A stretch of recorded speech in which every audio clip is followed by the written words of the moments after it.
Going live. We are live.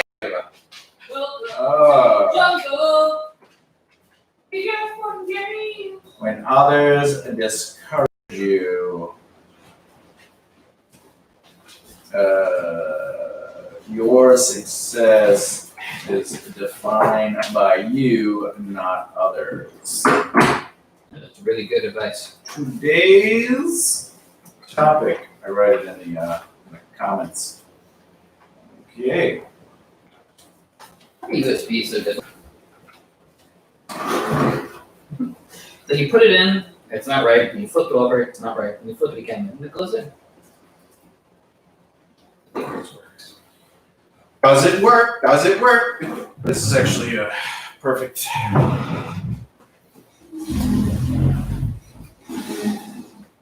Got it? Yeah.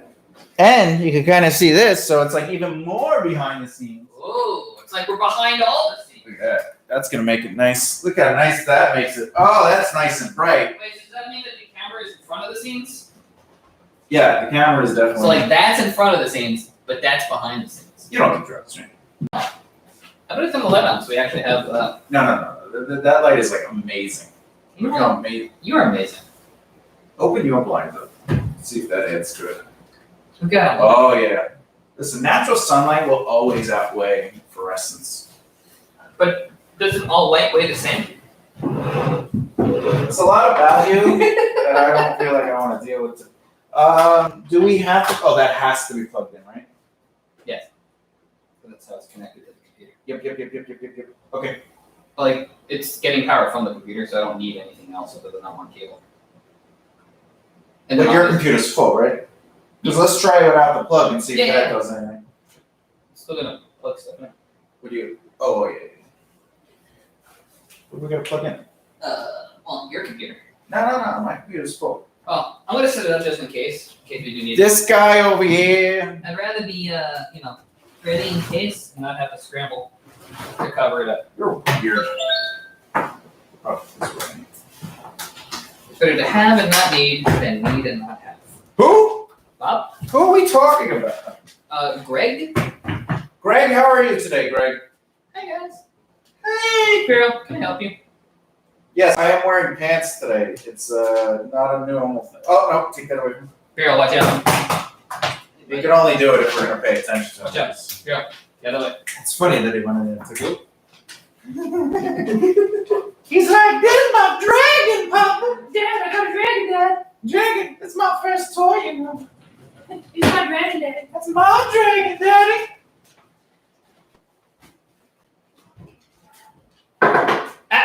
Get out of here. Come here, Carol, baby. back up. Who's my baby?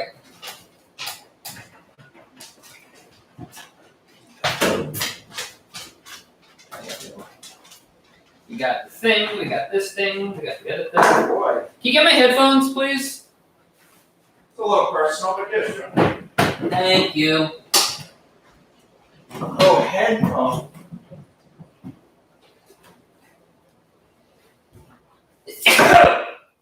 Zinzak. You okay, buddy? Oh, Jesus, I'm dying. Woo! Dog Thank you. did a fake throw up. That's Oh, you did this gaggy thing? yeah. That's gagging thing. He literally threw up in his mouth. Gross. Makes me want to throw up in my mouth. Ew. Oh, God. Whoa. I'm going to snooze again. I got his name. It's like, Dad, the toys in it. Oh, good.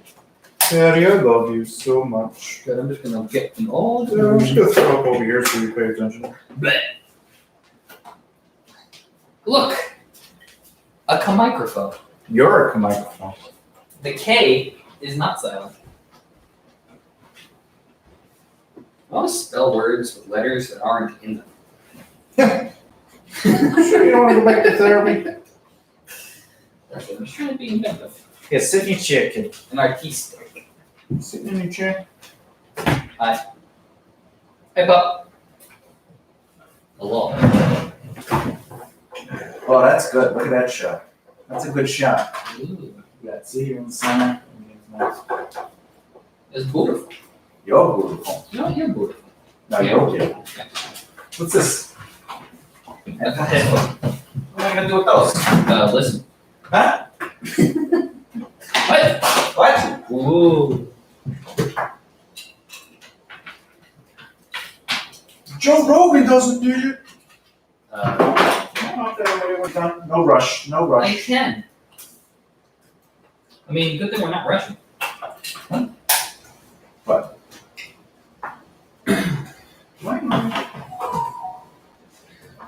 You know what we should do? Yeah. We should get the whiteboard, put it here, so we have the topic portrayed all nice and big. I think it would be a nice little aesthetic. It's so needed. Listen, I want to make it, Listen, your input is valid. thank you. I'm trying to make an ambiance. Probably in another time zone, but no, that's a good idea. Why don't you go get? Yeah, feel like you contributed. It's nothing wrong with that idea. It's genius. I'm here to help. Yeah. You know what we should do? Listen, you're the smarts, I'm the farts. Here, what? When we were trying to film the Ellen thing, the ideas were coming up, and I was like, don't ever say that again. Because you wanted to put the phone on like just the stand itself, and I was like, what? You're like, who the hell? That's not. Like, don't ever talk. Can you sit back in your chair for a second? Yeah. Let me see if I can put you in the shot too. 'Cause I like having like the. Damn it. Is that true? There we go. Alright, Whoa! Good. Good. Sit there and feel good. Feel good. I'm feeling pretty good right Ooh, now. that's nice. And that's nice. I'm happy with that. You happy with that? How bad will this light? I don't really like fluorescent, but. Looks so ugly. See, yours looks good over there because you have the light behind it, whereas I have the light in front of me. Mm. Actually, more importantly, you have the light in front of me. 'Cause that's- We could get the light from downstairs. Because we have the small one with the diffuser thing on. The issue is we already have the daylight. We do already have the daylight, but if there's an issue and the daylight's not working because of the layout of the room, might as well adjust it if we can. Why don't you close that blind again? Let's see if that actually, because the light is behind you. I think that might be what's causing the issue. Oh, that's- Hey everybody! That actually does look better, but you have shadow. Only the shadow knows. Only the shadow knows. It always says somebody's watching, but I don't believe it. Can you plug yourself Yeah.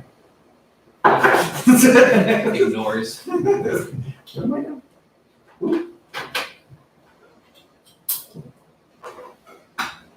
You're not gonna hear me next. I don't have a program up yet. What? Huh? I can't hear any. I hear everything. What is this? Why is my microphone like this? I just put it in and let you adjust it how you want. Oh my god. Oh my god, Hoishel. He just for the record, he doesn't know how to listen. He's a guitarist, folks, not a sound engineer. Yeah, because what's great is I can just plug directly in and not have to worry about microphones because technology. What? What? Huh? Then why are we doing a sound check? What the hell's the technology? So, kid. All right. Please hold. Please hold. Keep possible. Testicles. I mean, it could. You're all the way over there. You're all the way over there. Hey, you want to hit your record button over there for the camera? Just so it's going.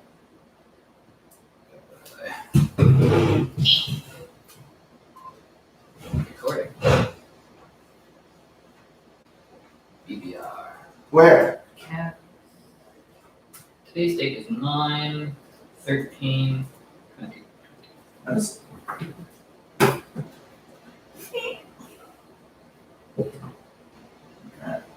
Nice. Oh. All right, you got that? So you got the board open? Good. Oh. Loaded. We're up and running. Everybody's doing stuff. Do. Add a track.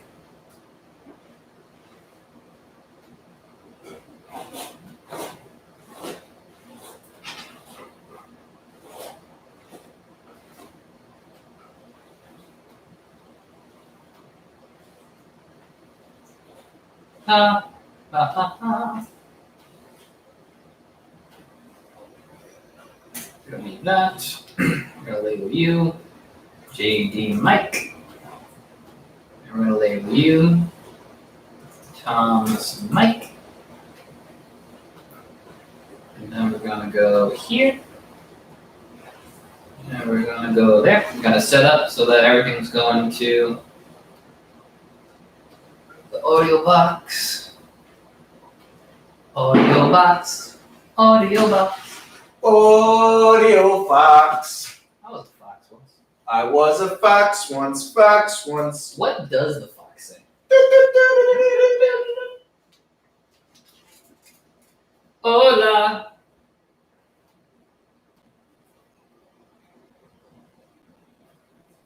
Oh, God. Oh, you can really dance. Oh, you can really dance. Ooh. All those hands again. It's time to buzz it all off. What do you think? Yeah. If you shave your head off, I'll shave mine. But you gotta go first. Testicle. Testicle? Testicles. How can you tell if it's even working? Hello. Because I see the little thing. What little thing? Talking. Is it hitting zero? Talking. Ooh, yeah. We are talking. Ooh. Ooh. Let's wait. Woohoo, yeah.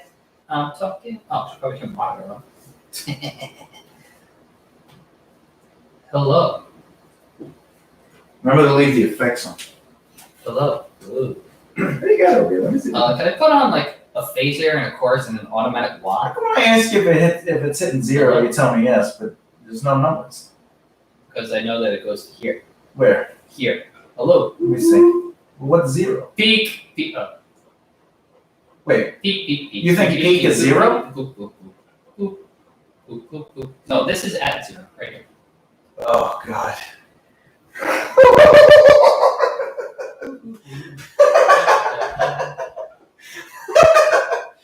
Oh, I keep forgetting. What? Oh God.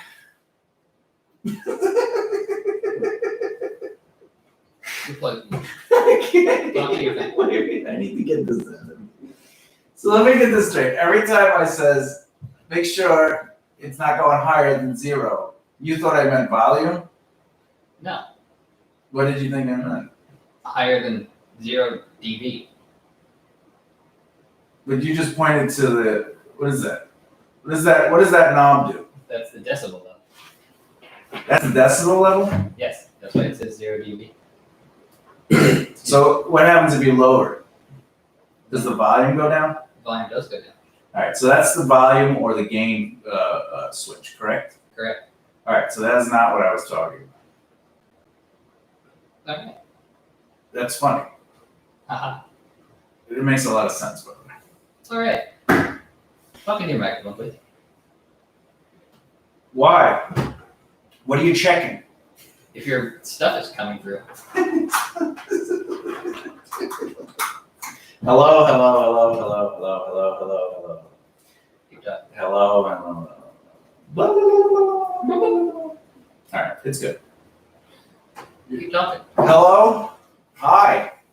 Hello, man. Great. Wonderful.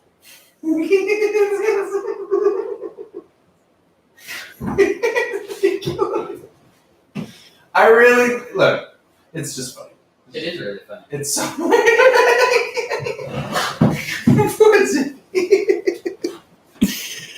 You're killing me. You really think that? Apparently, it is wrong. But you're saying, when you just defended it as it is the thing, and then I was able to prove that it was the volume or the gain. You know what I'm talking about when I say don't go over the zero, right? Then I have no idea what you mean by going over the 0. All right. When you're trying to get a level, which you're doing now, and you have been for weeks, what you're doing is you're making sure it doesn't go over 0 on your meter, but your meters have no numbers. Is it popping? Yes. Ooh, you're. Is it popping? Not anymore.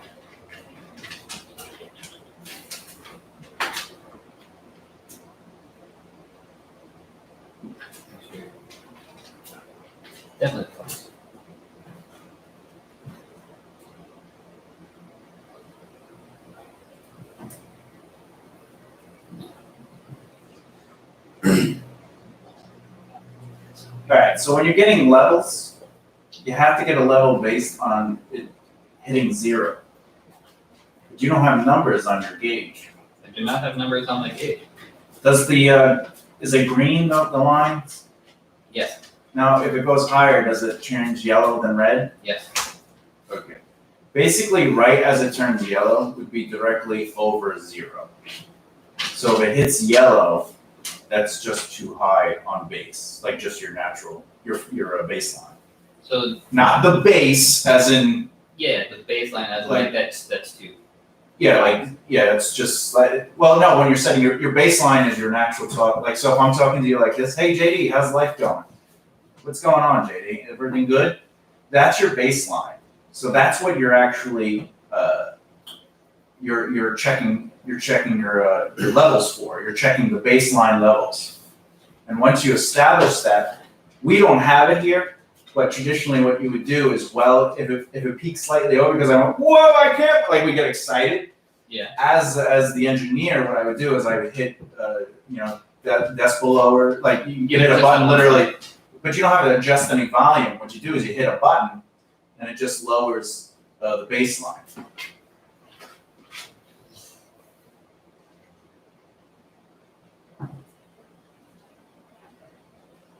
Ah, it's the antenna. It's the cables.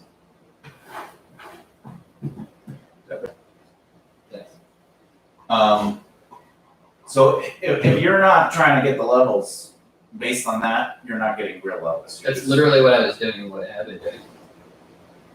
Yeah, but when you were saying you knew it was hitting, when I was like, make sure it doesn't go over 0, you actually didn't know what I was talking about. I did know what you were talking No, about. you were doing it correctly if that's what you're saying, but you didn't know what I was talking You about. made me question myself. No, because you just said 0 was that knob, which is the gain and or I believe it. Well, I believe because it's what the I gain. originally said, you're like, oh, no, it's you were trying to explain it to me, so you made me question myself. So I went, oh, maybe it's this that he's talking about. So I had been doing it correctly the entire time. And I didn't know what you were talking about until you made me question myself.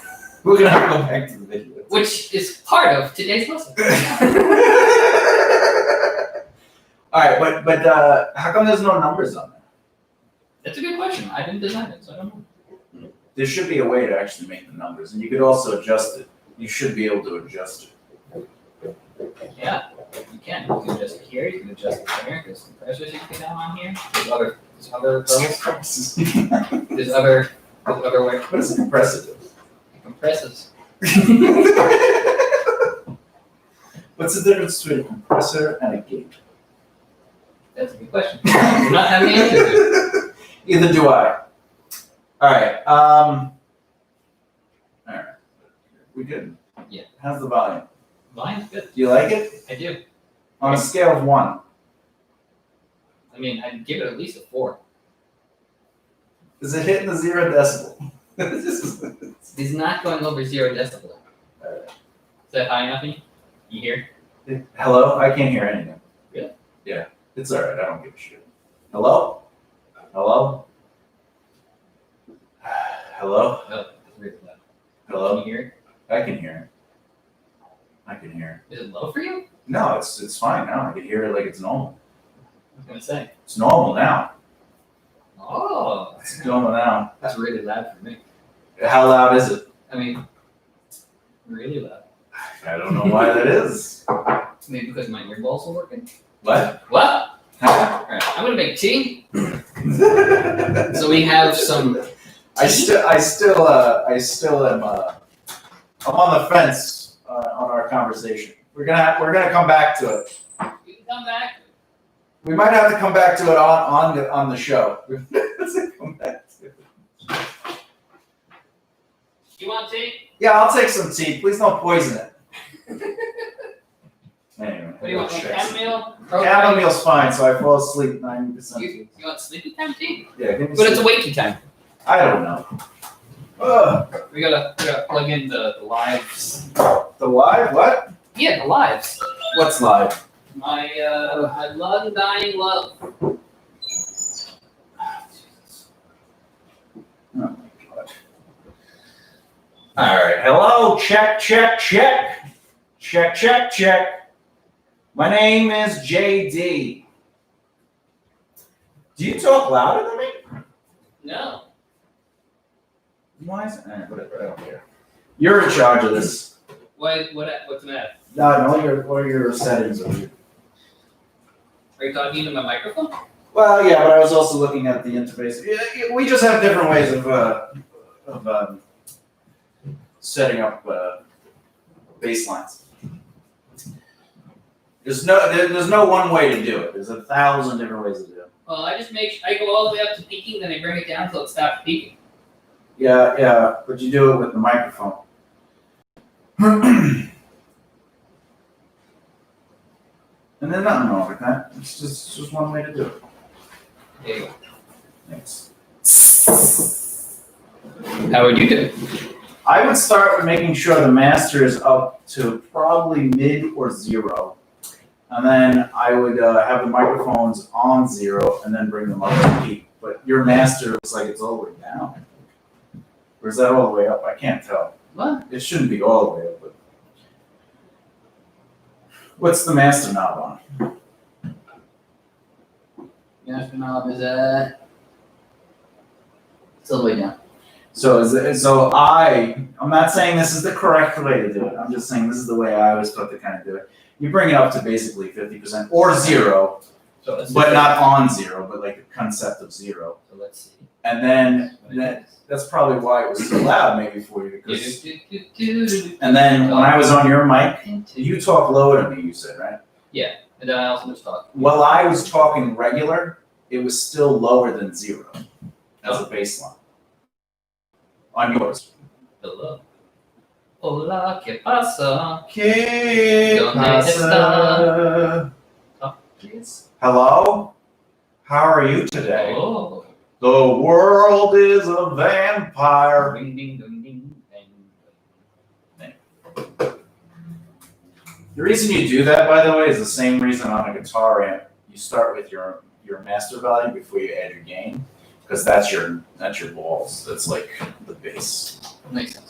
So you would do the same thing with a preamp or something.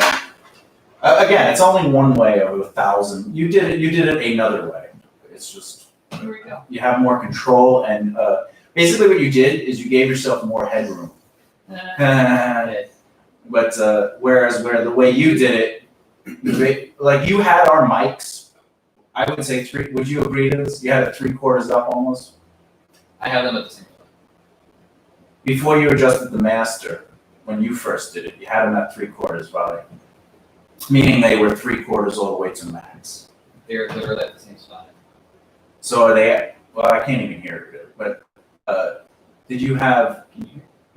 So where are the mic volumes now? Mine is at 3/4 and yours is at half.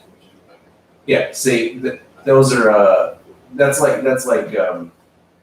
your starting point. So like just to hear it, but really you should be able to just kind of hear it when you get to 2 or 3 ish.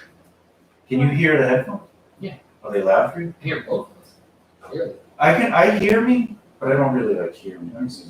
Did you adjust this? I don't Hello? know. Hello? Oh, there we Oh go. my god. Did you move these? If I did, I didn't do it on purpose. Oh, all right. Well, there we go. Now we got balls.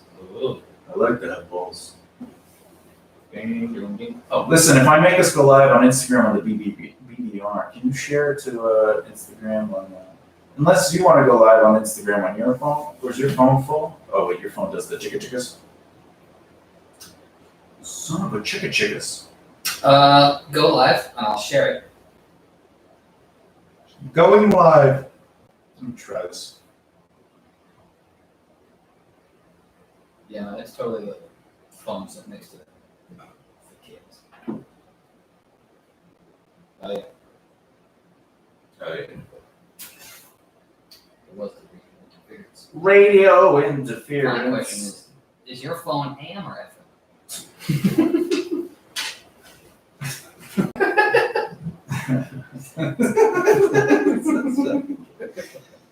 You're welcome. I don't even know what to do. All right. First things first. You go live? Let me get you more on camera, so you know. Ooh. I know you like being on camera. I don't. Look at the puppy laying behind me. Oh, he's like, I love my papa. I love having a doggy. Alright, let's adjust that. What thing? What are we adjusting? You got so much wall. What wall? What are you doing? I was trying to get the video of the camera. Yeah, but did you want to get the camera? Yeah, don't worry about it. It looks good. There you go. Okay. No. We gotta go over there and adjust this and throw it over there. What are you adjusting? Wait, I'm going live. I'm live. You're live? Oh my We're god. live. When did you go live? We are live. We are live. Yeah, yes, very much live. Well, there you are. Can I share this? Let's see if I can share this. Let's see. Oh, can't share. Oh, we got somebody. Hello, it's JD. Hi. You can share it. Oh, you can share it to people. You just can't share it. You can't share it worldwide. That stinks. That is stinky. What is this? What's that? Oh, look at that. Wait, can I do this? I don't know. Let's Okay. see. Let's see. Whee! Woo! Hey, how's it going today? Share this profile. I don't think we're gonna wear the. Doesn't work. Maybe. Ooh, you've been all flannelly? I always wear the flannel. See, you've been inspired by Cobra Kai to have the open flannel. The fact is the fan on in the AC or is the AC on? The AC's on. Oh, it's so hot. It's hot, buddy. Hot like you are. The girls find you very sexy. I just want you to They do? When did that happen? Can you hear them? I can't hear him. Can you hear him in your headphones? Yeah. I can't hear him. All right, well, hey, welcome to Behind the Scenes. We're about to start the podcast of I don't make this stuff up. If you have topics today is when others discourage you, your success is defined by you, not others. If you have questions, please let us know your thoughts on the subject in the comments. What is up, man? Boom. Welcome behind the scenes of a podcast. We're going to be starting. I'm here with JD McGivney. Look at him. Hi. Look at JD McGivney. He looks so happy. Look how happy he looks. He looks so happy. So I'm hanging out with my best friend. How can I not be That's happy? right. JD taught me something today about sound. I'm very grateful for that. I told him that it goes through and comes out the headphones. That's right. Even though I still can't really hear it in my head because I'm old. Can we just have some headphone up? Headphone up. Headphones? Headphones up. No, that's mine. I know, but you were clipping. How am I clipping? Because the thing was like, I have no clipping. nail clippers. All right, there we go. I mean, that is awesome. Hey, what's up? Welcome to the show. We're just doing behind the scenes right now, and then shortly we're gonna start the show. We're waiting for JD to kind of like he's doing his Facebook stuff. Yeah. That's his favorite part. He loves getting that Facebook going. What the hell's a Facebook? Soon we won't be able to do music though, which would be great. Yeah, that stinks. Well, I don't know if you'll be able to. It's not like smell-o-vision. I gotta go. Smell-o-vision. Yeah, There we go. We are live on the Facebook. you're live. Howdy, Facebook. Oh, Hi, look. Facebook. Look at that natural light. Who? Ooh. Oh, Chosen. chosen one. I am that day. Hey, how come we're not logged in on the Twitter? On Twitter. I want to sign in. Me Twitch. Twitter. I'm trying to go to Twitter so I could share it onto Twitter. Oh. Oh. Twitter. Wait. There we go. We could do Instagram stuff on the computer now. Oh yeah, I guess you can, right? Let's see if this works. Sometimes over now. Here, let's look at JD for a little bit. He's so all the women think he's attractive, so let's keep him on. Listen, a lot of women find you attractive also. I doubt it. Doesn't mean you doubt it. It's a fact. Whoa. How do you do the thing? I want to do the story. Can you add a story on the computer? Yeah.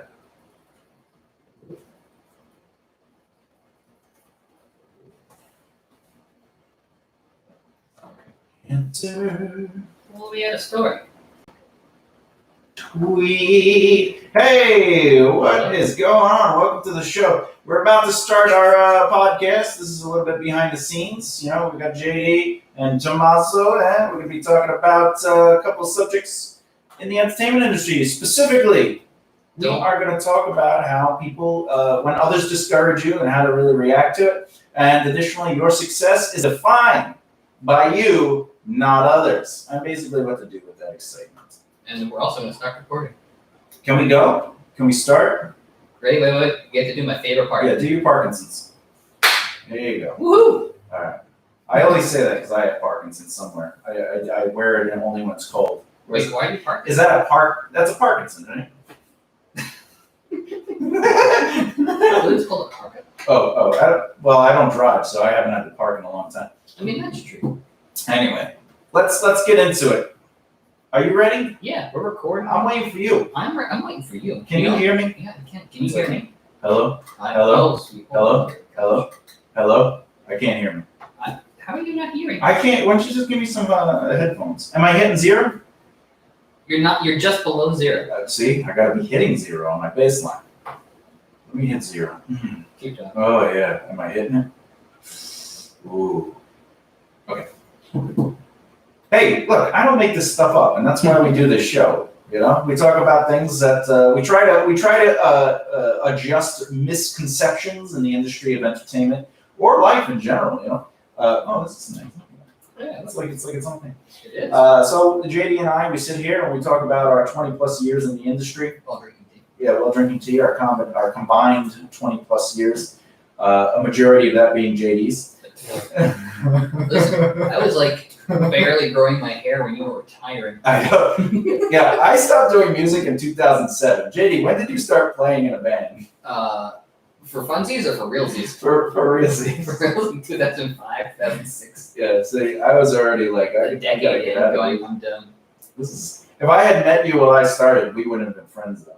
No, because I could barely even play a guitar. I was like, look, I can strum. Well, I don't judge the talents of somebody's skill level for their individuality. Yeah, no, I was a total putz by the time you were retiring because you had figured out the system and you're like, oh look, I'm successful and I can retire. And here comes this dude who's like, I know, you would have saw our band and be like, we should play in front of them because they have an audience and we'll use their fame to get us success. And that's why we should be friends with them. And then I would have been like, no, we're retiring soon. Are you? Yeah, but the band doesn't know it. Oh, that's not good. Yeah. well, you retired, but you went and formed a new band. They did, and they got signed, and then the two people that created the band got kicked out by the guy who got them signed, which is pretty much my favorite story in the world. I'm just saying, I don't. Shawshank Redemption is your favorite. So that's my favorite movie. That's a story. I don't say things happen. I don't say bad things happen to people when they betray me, but bad things happen to people when they betray me. But not because I have anything to do with it. You just happen to have that old Sicilian mojo surrounding you. Yeah, I do that. I just wish them well with the Dio thing, and then for some reason it curses them. I don't know what it is. That's because you do the back and forth. So like every time you do the forward towards them. Oh yeah. Yeah, that's the move. So you're Is that like the cursing. move? Yeah, you're cursing them and protecting them. You're a boo-boo. What are we talking about today, by the way? What is the subject matter? Today we're talking about. What about tomorrow? Tomorrow is Monday. So All right, going back. Today we're talking about not letting other people discourage you when you're on your road to success. And also, I'd like to say that your success is defined by you, not others. Yes. So when someone says you're not successful, that's on them, not necessarily us. Now, while we're doing our podcast today, we're going to go over some things that JD has lived through and I have lived through. But starting off, let's go to JD. JD, speaking of being discouraged, who ever discouraged you to a point where it's my house, get out of my house? I don't know, please help. Anyway, I would say like my it wasn't on purpose, but it was like people that I held in high esteem. So like family members, guidance counselors, teachers, people that I considered as mentors at the time. Oh, I thought you were about to say asthmatic. People I consider asthmatic at the time. I did have asthma. He still does because he says that there are women that take his breath away. Oh, that's completely different. Then I have to give him mouth to mouth, and he gets mad because I started as anus. So you're saying that you were discouraged by family members and friends. And the reason why was because the advice I always got was always revolved around me, quote unquote, getting lucky with, you know, Like with getting girls an or with- opportunity or getting my big break, as I kept calling it. And it was always just considered, I was always advised like you had to be in the right place at the right time, and I should always have a fallback. Fallback idea, fallback plan B. And that discouraged me because it was like, why is it that I, as an individual, as a person, with, you know, feelings, ideas, thoughts, and like passions, would not be allowed or not be granted the ability to pursue a career that I felt so passionately about, yet all these other people that are running full, meaningful lives have such, you know, prolific careers in the industry that I want to get into. So I want to be, for me, that was discouraging because it was like, oh, why are they allowed to, but I potentially can't? Well, because they were lucky. Yeah, I don't believe them. Yeah, I believe in luck if she's pretty. So, two things. First, can you make sure you're on Facebook on your computer so we can answer those lovely people that I can't read from them. So, the other thing is, you know, that kind of discouragement though, did it ever influence you to not want to do what you did? That's really the question. Yes. Now, what kept you going, other than obviously you couldn't buy adult diapers? I mean, besides the adult diaper thing, what really kept me going is I felt so passionately about music. Like the fact that Music or sound? music, definitely not sound. Because parts are. Listen, you're talking to a guy who recorded 3 songs on his last EP via just his iPhone. Which you can actually listen to on MakeARightTears.com. You're interested. Don't tell anyone it was just the iPhone. It was just the iPhone, which is crazy because I let him borrow my phone. Which is not an iPhone. Yeah, it was my But phone. what really kept me coming back to it is the fact that What kept you for coming me, back? music just had a very deep effect on me as a person, and what I got out of it as just like growing as an individual, and then learning to have control over my emotions and not let my emotions control me. I wanted to give that back to people. So that's really what kept me coming back to getting involved with the industry and getting involved in actually making that my career. That makes sense. Now, who encouraged you? Well, you obviously. Other than me, I'm the encouraging king. You are. But Yeah. you get a little crown. I want a But crown my- because I my deserve it. My other biggest mentor, who was a really big encouragement, is my aunt. Your aunt? Yeah, her advice to me was basically, to sum it up, was you can do literally whatever you want to do. Yeah. Just do your research, make a plan, and go for it. And then all of her advice has really just been pretty much what you've taught me, which is, network market practice to break it down. Run your life like a business. Have Be you- seen and be present. Have you ever ran around and like, what I can do, what I can show you. No, I said, whatever you can do, I can do better. I mean, when I first started, yeah. Now, believe it or not, my most discouraging moment was probably when I was a child. One of my teachers was saying I should take up a labor, like a trade, because I was like, oh, I love writing. She's like, you're not good enough to write. I'm like in 4th grade, 3rd grade. Whatever. That's a really dick thing to say to a 4th grader. I know, it's You're crazy. in 4th grade. And I was like, all right. And she's like, it's a lot of work to be a writer, and you have trouble spelling. I have dyslexia, but at the time, I'm so old, they didn't know what it was back then, And I was like, whatever. Was it like 1800? It was like the 1800s. But I talk about this in great detail in my first published book, which you could find on the Wings of Dragons. But What's even funnier is that you make a living partially as a writer. I do. I make a living as a writer in the entertainment industry. I write scripts. I write books. I even consult on script writing and story writing. But the greatest writers in the world have the best editors, because the idea is that they're there to write the book, and an editor is there to make sure they're dotting their I's and crossing their T's. But that's the thing. Like, I gave up writing because of that. And I was like, oh, I guess I won't be a writer. And I focused on drawing because I was like, I can't draw. I can't spell anything wrong with drawing. But, I would just draw and draw. And then I got discouraged with that because you're not in control of your destiny, or at least for me, when I was an illustrator, I was like, oh, I got to change careers. And I became a musician.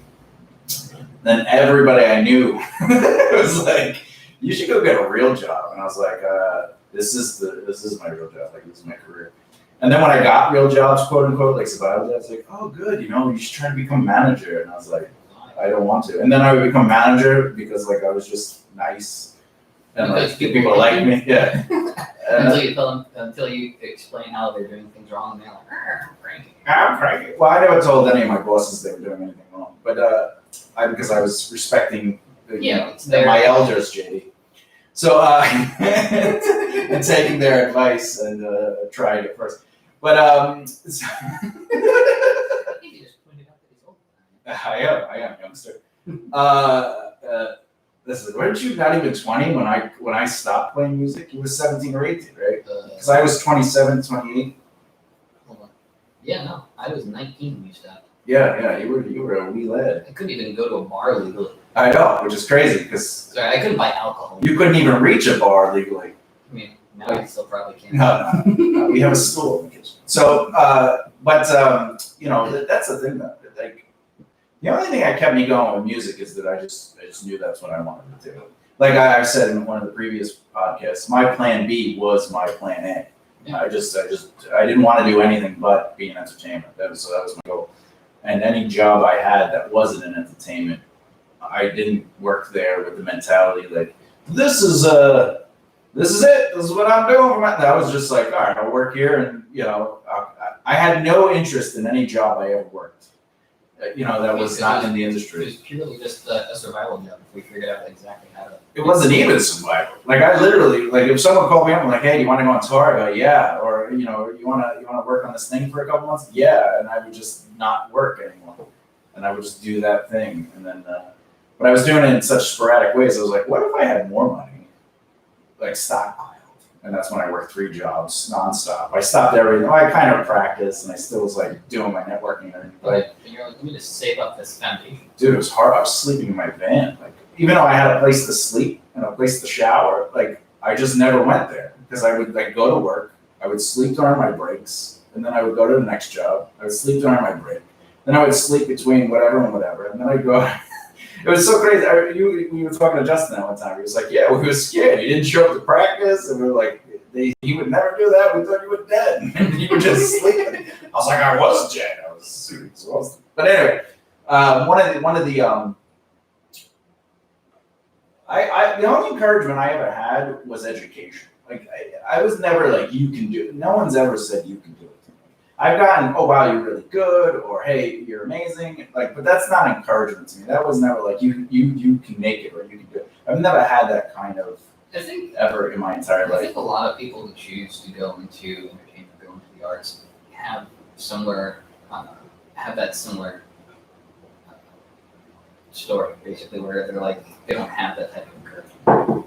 Where I think a big part of it comes from the fact that most people don't understand that it is an industry. Like, you can get into it and be a part of it and make a career in the entertainment industry just by following the same rules that you would follow to get into any other industry.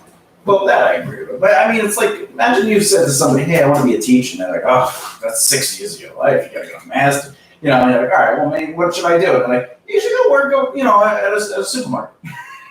And you're like, "Wow, anyone could get a job at a supermarket." And it's just like, all right, like if that's the case, if someone what's going on Facebook? Anything? Saying that people are doing it. Oh, it's just saying join and they're not actually communicating. Okay.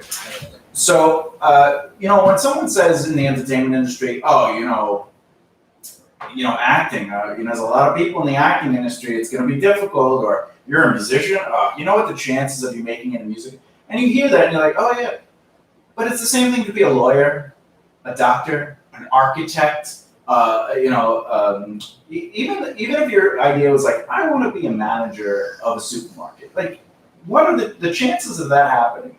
Are 1,000,000 to 1, or you could put the work in. Yeah. And it's the same thing with school. If I wanted to be a teacher, I know I need to get my master's for the better pay. I know I have to put in at least 6 years. I know that there's years that I have to do. And rarely do people discourage, "Oh, you're trying to be a lawyer? That's going to be awesome. You're going to make a lot of money. Which is crazy because in order to be a lawyer, you have to go into like a buttload of debt. And they're like, oh, you want to be a lawyer? Sure. Go into like hundreds of thousands of dollars worth of debt, depending on what school you're going to. Yeah, but the idea is that the lawyer, being a lawyer, is going to pay off that debt. Yeah, pay off that debt. Well, in theory, if you wanted to go into entertainment, you could literally just graduate high school or drop out and just go into code, and like not have that kind of debt, and not have to worry about that part of it. Yeah, well, I recommend not going to college if you want to be in entertainment. I recommend getting a job doing the worst thing possible in entertainment, like something you don't want to do. Yeah, because you're still within the entertainment industry. You have the ability to build and cultivate relationships while learning how it works. Yeah. You're getting the education by basically learning firsthand instead of sitting there with pen and paper. Well, besides that, you're learning the industry instead of learning just like if I wanted to be a musician and I just learned how to play guitar, I'm not necessarily learning the industry. I'm learning how to play Yeah, guitar. learning the art part of it, not this. Yeah, it's the same like being an architect. You go to school for 4 or 5 years and like, this is how to be an architect, and then you get there and you're like, oh, there's Well, it's the same thing. there's One thing- dynamics, there's it's the same thing. politics, there's the responsibility Well, of it's the just same thing being if you wanted to be a teacher. Like being a student, you're like, oh, this is what I see in the classroom. They're just teaching, but you don't realize, that there's a lot of behind the scenes stuff that goes on. There's a lot of politics that goes on. There's a lot of things that you, like you just said, you have to learn firsthand. You do have to learn firsthand, and that's but ultimately, if someone has the audacity to discourage you, there's something wrong with them. I agree. Look, I'll say it always whenever I'm working with a client or I'm just speaking at an event. I most likely have or will or believe that those people. There are a million different ways to be successful. There's no doubt about it. My method is just one of many methods that will get you to the top. But when others say, this is the only way, you could do it the other way, your way, but it's not going to work. You got to do it this way. There's something wrong, Like I'll tell people, yeah, keep doing whatever you want to do, But to be successful, you have to still do certain things. So that's the thing that's always the same. So I'll say there's variables, but you still have to maintain your job. You still have to do the tools necessary to succeed, which is network market practice, manage your time on your people, utilize your entrepreneurial brain, figure out what your talent is within the industry so you can add value to any situation, manage your, organize your money and security growth and dream, invest into assets to develop wealth so you have wealth of time and money so you can do things because you want to, not because you have to. And then, of course, treat your life like a business. That's your job. Can we get like a 10 Commandments like tablet? I have it. It's in my book on Wings of Dragons. But when I talk about those tools, but I don't say that's how. Those things will bring you success, longevity, and fuel your purpose. But how you get there is the variable. But if you are just relying on your music, you're not doing your job. You're not doing. Or if you're just relying on your art, like whatever. Well, whatever your craft is. Unless it's craft macaroni. Get some craft macaroni. But when someone says, "Well, you're never going to make it if you do it that way," and it's like, well, what is it that they're doing, right? And then usually their advice is like, you need, like for actors to be like, you need headshots, you need a reel, you need this. And it's like, you don't need those things. You're telling them they should have it because you probably know somebody that you're going to recommend to them because that person's going to recommend people to hire you. And it's just a scam. Yeah. It's a crazy industry. Both you and I have gotten booked for acting stuff. And neither of us, got into it with the headshots or reels. I have pictures because I just happen to have like pictures, but I don't have like acting headshots. Well, I got headshots, but I've never used them. And also, I've gotten mostly headshots for free because people were like, "Can I take your headshots?" And I said, "Yeah, sure." And then I would do them. But even with music, like people are like, "You need an album or a demo," and I never really needed it. No, there's a band that you can go and check out. Life is a Ghost. They got signed. But yeah, they got signed. Didn't even have a demo. What is it like to have a life as a ghost? I don't know. We can find out. Yeah. Do you think they eat a lot of blueberry? Blueberry. Maybe. Yeah, but they're not ghosts. That's a Frankenstein. It's a monster. Anyway, Give it a taste. you're going back. Testing better. So when people just, they'll say, well, you have to do it this way. What are they really saying? That's what you got to listen for. When they're trying to discourage you, so you end up doing it their way, or they're selling you something. Well, that's just it. If they're discouraging you from your way and they're trying to get you to do it their way, odds are they are probably trying to sell you something. Yeah, they're definitely trying to sell you something. And like, the other thing is, I want to move into the second part of this, which is your success is defined by you, not others. BBR Productions will define success, so we teach a specific thing, and we define success as making a living within your field of interest, which means whatever you're doing, if you're a if you want to make a living as a musician, and you're not necessarily at the top of your game yet, and you're working to build that career, but you're working within the field of your interest, so you're working at a recording studio, even as a runner or whatever. You're working in your field. If you're making money to survive, you're successful because you're making a living within your field of interest, and you're only going to go up because if you're around people within your field of interest, your career is going to grow. Same thing if you're an actor. A lot of actors are sitting there go, well, I need to be the lead in everything, and they're just starting. They literally are just starting as an actor, and they're like, well, I was the lead in every single high school play, so I should be the lead in everything out here. I should be getting cast all the time. And they don't realize they should be starting out as small as possible, even if it's working the door at a production company or working the door at a casting company or whatever the case may be. They got to go the Steven Spielberg route. Steven Spielberg wanted to be a director, but he wasn't a director right away. He worked his ass off. Or even Jack Nicholson. Who? Jack who? Oh, the Joker. The guy from that movie. Yeah. Who? Now, or Harrison Ford, he wanted to be an actor, but he was working as a carpenter in the acting industry. He was building sets and stuff like that, and working on people's houses in the industry as well. But your job is just to get involved in the industry. So when people, they're discouraging you by saying, well, you're not, like, for example, if you go, I'm an actor, and someone goes, what have you been in? And you're like, oh, a couple of things here and there. And like, oh, you're just starting. You're like, yeah, but I make a living in independent films. I make a living doing plays. I make a living doing whatever. And they're like, yeah, but did you ever work with Scorsese? And they're like, no. Right? Or they'll be like, hey, what do you do? And you're like, oh, I do a lot of background work right now. Oh, so you're not a real actor.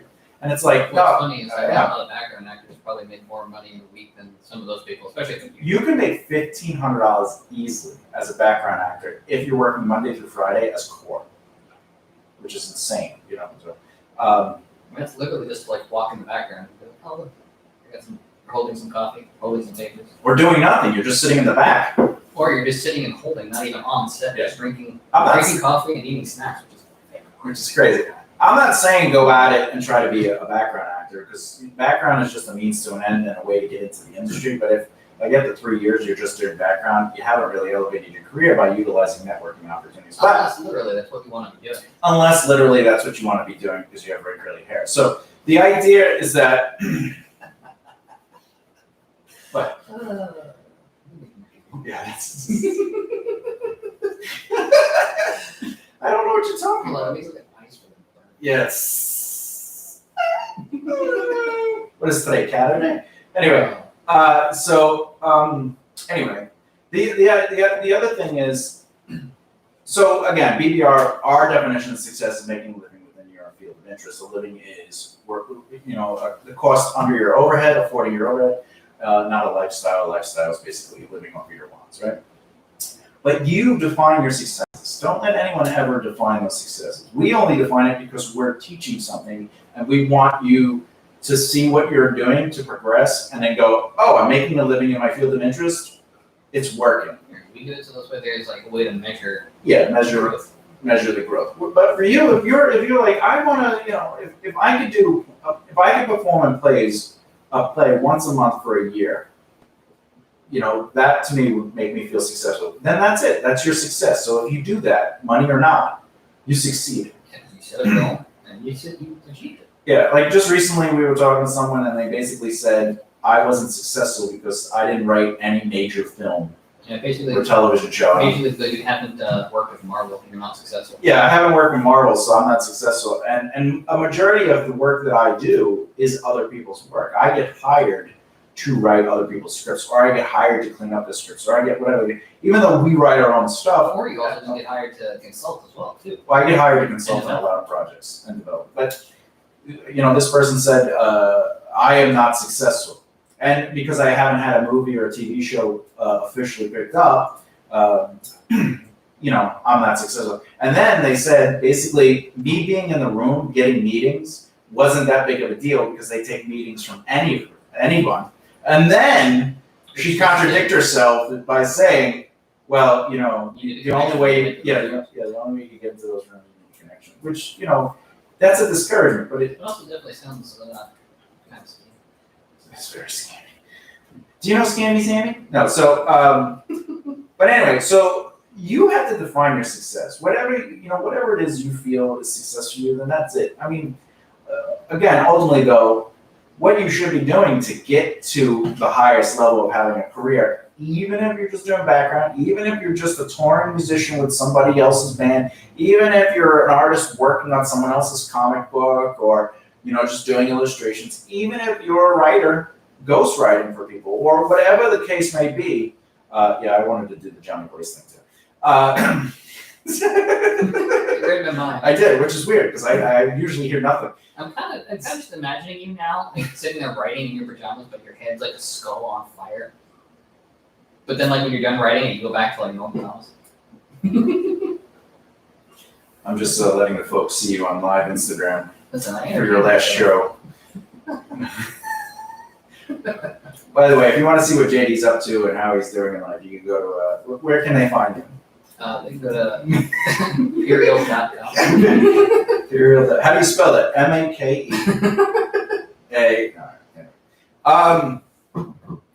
So, when you were first starting out, what did you think success looked like? How did you define it? When I first started out, for me, I thought Before success, meeting me. Before meeting you. This is before I even knew that Thomas Dibble doesn't even existed. Which is most of the world. Except for when I played in front of 8,000 people, where she said it wasn't really a success either. Everyone, 8,000 people at once. You played an arena? Well, what was really funny is you kept saying 1,000 people. And you're like, no, 8,000. Oh yeah, 1,000. No, 8, as in the number after 7, but also 1,000. Yeah, 1,000. Anyway, what was I gonna say? My idea of success was just basically lots of sparkly lights everywhere and constantly touring, playing arenas all the time. But then I also didn't really know how to get there. So it's just like this pipe dream of, someone's gonna come and discover me, and I'm gonna get a record deal, and they're just gonna pay me a whole buttload of money and then cover all my expenses to do all the recording. But that's before I even realized, there is insane. I'm gonna basically be signing away my entire life, my rights, I'm gonna own my music, which is insane. So anytime there are royalties, I'm not gonna see anything. Yeah, Just well, record sales, I'm not gonna make any money. I think it's worth it though. You get to play that you get to play that arena. By the way, why would you be able to play an arena if you got signed? In theory, the idea would be that if I'm signed to a record label, they would potentially hook us up, whatever band I was in, with larger bands that they already have, so we would come on as Can I ask you a question? an opening act for a tour package. That would be An opening act of support. Yeah. How many bands have you played with and/or worked with in any capacity that are signed? that are signed. Yeah. 0. 0. All right. And how many of them go on tour with national acts? All of them. And how broke? Actually, they are not broke. Well, other than having wealth because of whatever situation that their family has created, and/or because they have outside businesses. But one in particular, when I first started out with them, they were not, basically they were in the red most of the time. Until they were doing a lot more marketing that was not just performing, that built up the brand and demand enough where people wanted packets. Did they make money live though? They did eventually. Eventually. Over the course of what? 2 months? A year? This is about 6 months. 6 months they made money. So they were able to pay their bills, put money on the side, start investing, buy a house for their kids. Yes, but I'm telling you right now, most of the people were not smart with their money. So they weren't necessarily making that kind of money because they weren't organizing it correctly. Correct. Because when you work in entertainment, a lot of people make money and they go, well, I'll make more later. That's just not always the case. You're not gonna, just because you're on a sitcom doesn't mean you're on a sitcom next week because it could be canceled that And it nowhere. also doesn't mean you're going to get royalties. I know. I just said something to JD a couple of years ago because he was like, why do I need a website? I could just use Facebook. Oh yeah.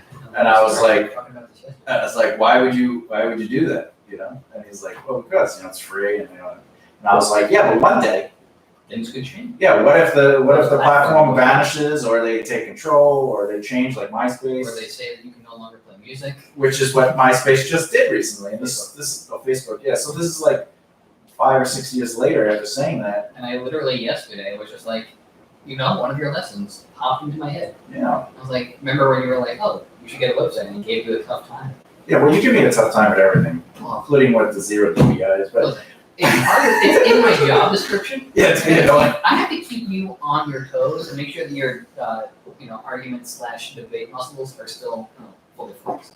Especially during quarantine times, I'm doing moves. Just check my hair while I'm listening to this BS. No, but we were reading the article saying that Facebook is basically going to ban the use of. You're not allowed to use it as a music listening experience. Why not? Jesus, look how fat I look in this gym. I'm trying to tell a story. I look so fat though. You are not fat. You don't. Your story is so exciting. Look, you were reading an article, which by the way, ladies, Scientific. literal. He's literate. So that's Literally literate. he's literally literate. I'm just saying he's available, ladies. He's available. His thing is clean. I checked it myself while he sleeps. This is a microscope. There's no pus. No muss. Fuss either. No fuss, no fuss, no muss, no pus. And that to me, And no rust. well, there's a little rust. I heard it the other day. It was like, I was like, what are you doing there? Play guitar, get away. And I was like, there's no music. Shut up. Get out of here. And I was like, what are you listening to? It sounded like Golden Girls. I would totally do Betty White in the 20s. So, she's older than Brett. She older than sliced. Older than sliced bread. She is literally older than sliced bread. Which is crazy. I'm impressed. I would think she's the greatest invention. But anyway, going back to the point, going back. The article basically said that Facebook is probably not going to be a viable source to share music with, and I was like, I hell is didn't realize Facebook? that the main point of social media for any brand in general is to share an emotional adventure with their audience, and then direct people to their website. So the idea is that you would want people to go to your website if you're a band and potentially listen to it and/or Well, if you're anybody, like a company. well, specifically because it's music related. Oh, yeah. That's what I'm saying. So what you're saying is, I was right. Yes. I Let me go to the. No, I already put it up there. Remember the other day, I was just like, I don't care how long it takes for me to be right. I will absolutely take credit for it. So far, that is the longest Thomas was right thing in our friendship. Friendship. Remember before the Allstate. By the way, are we sponsored by Pepsi yet, or should I not drink it from us? One day. I love Pepsi. Especially your diet cherry Pepsi. Oh, Diet Cherry Pepsi. I wish they would sponsor us. We're not begging, but please. Definitely not Coke though, because that won't kill you. Focus, Daniel-san. What will you do? I will pray. It's Karate Kid 2. Now we go watching Cobra Kai. Cobra Kai show is killer. It's bringing back a lot of my memories. It's allowing me to reminisce on the good old days when I used to do martial arts. Because majority of the martial arts in the show, I wouldn't say are accurate, but the acting is terrible too. But that's what makes it great. I love the show. I love the '80s theme. I will point out something. When I first started watching it, I was a little uncomfortable because the Russo's daughter in it is really hot. And then all her friends are hot, and I'm like, I can't even acknowledge that because they have to be 15. And then I went to IMDb, and they're all in their 20s. One of them is mid-20s. One is 24 years old. Yeah. The daughter is 24. She looks like she's 15, which is crazy. Yeah, it's just ridiculous. And And then then like the main kid, Miguel, who looks like he's Oh. like 15, he's like 21. yeah, Miguel is 21. Daniel's son is Oh, yeah. almost 60. He looks like he's 12. He still looks like with bags under his eyes. But the guy who plays Johnny LaRusso, he's younger. He's like almost 10 years younger. Yeah, and he looks a lot older. He looks like he's been through a lot. You know, the ringer has hit him pretty Well, good. listen, he was part of Cobra Kai. The guy, well, I don't want to get into it. But I'm just saying, everyone is much older than they look. And that's the beauty of Hollywood, is that you can't tell, you know. Maybe it's all makeup. It could be makeup, maybe lifts. Why are they wearing lips on your shoes? Well, if you've ever seen The Irishman, I have not, actually. Surprisingly. well, if you have 18 days to watch a movie, and De Niro, I don't know if you've ever heard Robert De Niro. He's like an American actor. He was in like you ever hear Godfather's? Anyway, it doesn't matter. So Robert De Niro You know, Latino? and Al Pacino are in it, but Al Pacino is actually taller than Robert De Niro. So how they compensated to keep the height, Robert De Niro would wear lips, and you'd see him like in behind the scenes stuff. And, and also Tom Cruise does the same thing. They do perspective also, because LaRusso, actually going back to Cobra Kai, is 5'9". He's my height, and Johnny Like 6 foot. he's 6 foot. So that's a big difference. And the way, like when you look at them on screen, they're basically the same height, which is interesting. You know, it's just Hollywood. Anyway, so you have to define your success. No, the reason we bring the subject up is because, you know, my whole life is dedicated towards correcting the myths and helping people, and that's why I do a lot of free speaking. That's why we're doing this podcast. That's why we did this podcast. Well, plus we want the sponsorship from Pepsi. But That's probably the only selfish thing that you've ever done. That I've done. where's my Pepsi? Where's my Pepsi? But anyway, so it's always upset me when people got taken advantage of from our conversation about pay to play and how bands, like, you have to pay to play, or like actors where they pay to see casting directors. Meanwhile, I've literally heard casting directors say, if you're paying to see me, you're not ready to see me. And, but it's good money. They get $100, $200, $300, $400 just to sit there for like 4 hours or 2 hours or an hour just to see people go, to be or not to be, and then they cry because they think that's drama. And you're like, Jesus Christ. Right? It's horrible. But comedians too. Comedians will join these competitions, right? This is the thing that kills me. This is where people are being taken advantage of. When you're in entertainment, you just want to get successful. Because in your mind, you're like, I'm a musician, I want my band to be successful. I'm an actor, I want to be the lead. I'm a comedian, I should be headlining, right? You got 4 minutes of material that suck, and you're like, I could do an hour and a half headline, right? I've done it. So I've done 2 hours with no material, literally, and it was not fun. Luckily, it was in my room, but In your pajamas. in my PJs. But like a comedian, right? They'll go and join a contest that is going to be like 3 weeks long, right, or 4 weeks long, and they do the first show. And how they get pushed ahead is through voting, right?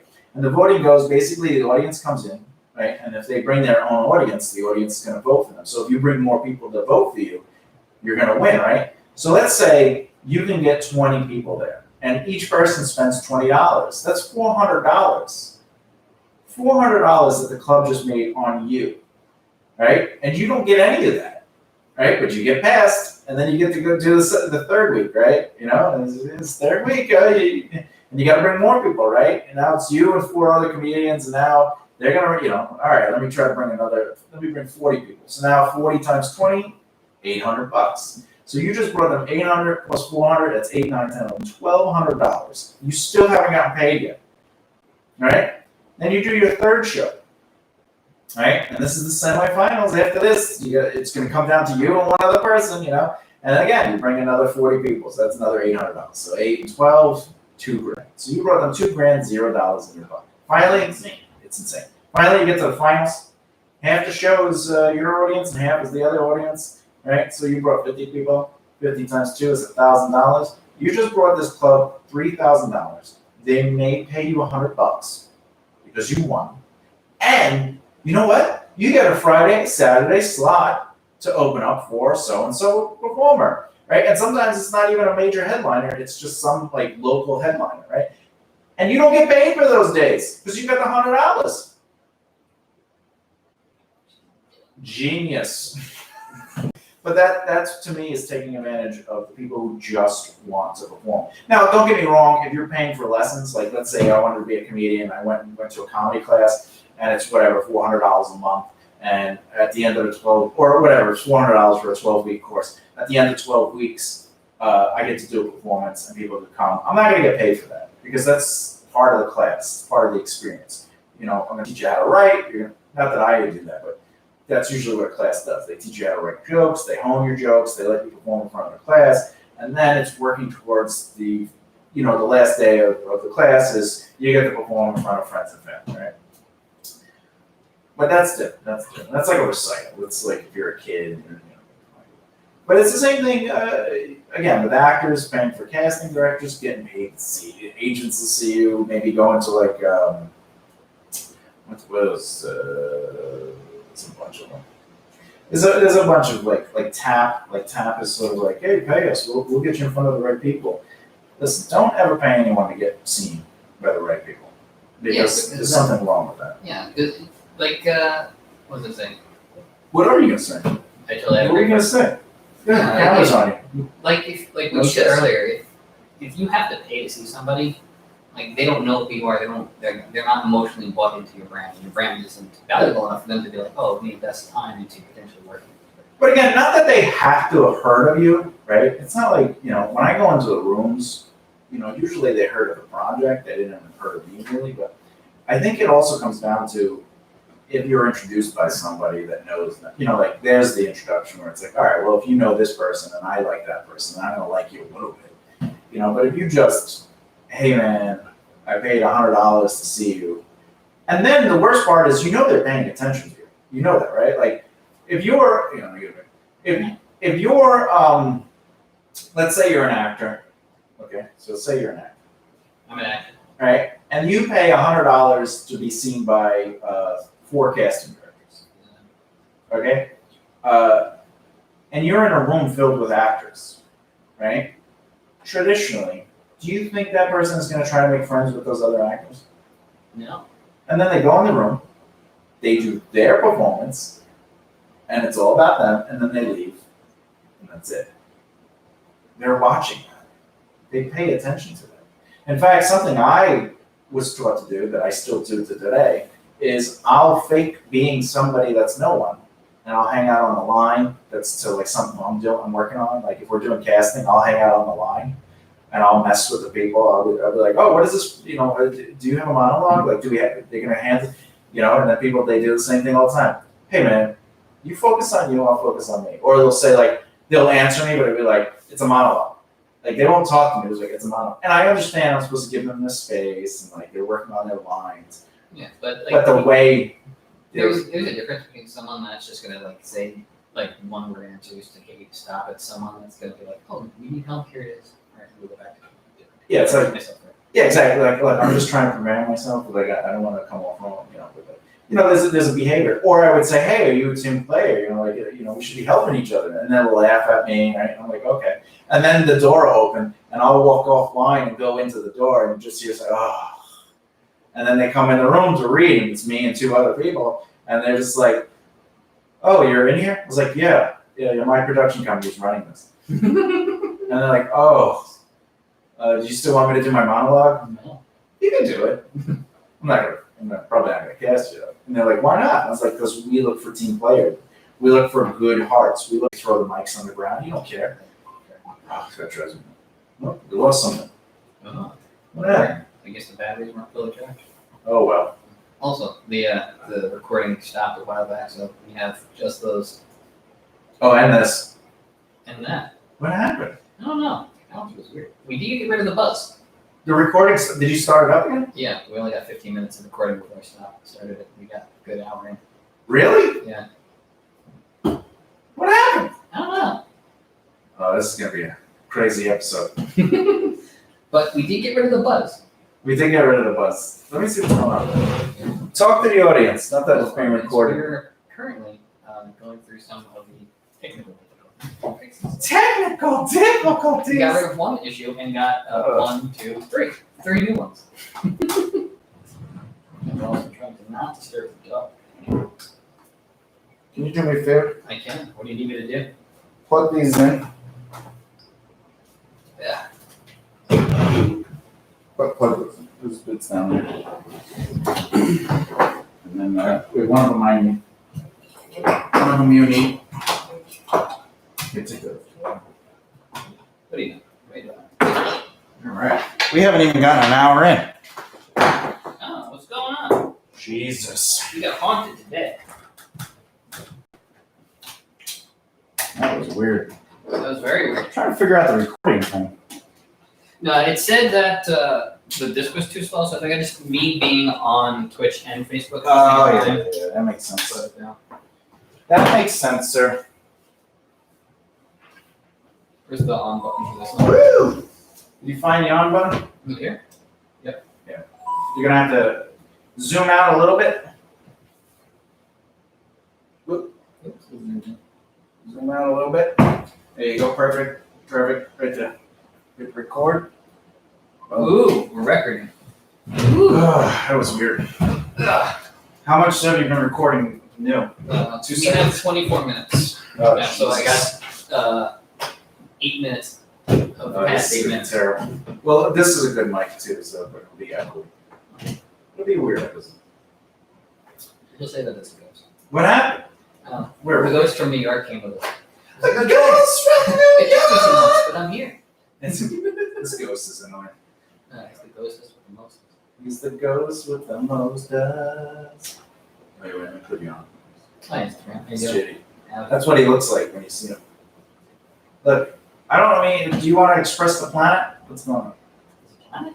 So, bands. They very rarely band together. They don't band together. You know, that's the thing, like, you know, it's discouraging when you don't, like, let's say I'm a band and I meet your band and then we're like assholes to each other, but we're nice in front of each other. Oh yeah. And then you find out that it's discouraging. And it's the same thing with actors, like when actors don't help one another, it's discouraging. We as a community, as an entertainment community, need to support one another 100%. You know, Unless you're genuinely a dick, don't support those people. oh yeah, well, you know, support kindness, you know, that's why JD and I don't talk to each other. Yeah, we hate each other. Oh God, I can't stand it. Great foot massages. Right? I give you good foot massages? He does. He does. Yeah, just right between the toes, I break them. He loves that. Oh, good. Oh my God, get out of my room, I'm watching Golden Girls! Anyway, I don't know why he's watching Golden Girls. But really, you should be supporting one another. You know, that's the encouragement aspect. Because we're not really in a competition. In fact, if we band together as just individuals, comedians get together, actors get together, without putting walls up and saying no one else can join our little clique, but having a very inclusive clique that's not necessarily, what's it called when you can't do anything else? It's exclusive. Exclusive. Yeah. You don't want an exclusive clique, but you want a clique that has a mission, and that mission should be to encourage one another and help one another in any field. Yeah, and then like the clique should be a group of people that learn to work together, that work together very well to make everything that they want to happen as a collective happen. And that's really what the clique should be. It shouldn't just be like, oh, it's this type of people. It should be, oh, these people just work really well together. Yeah.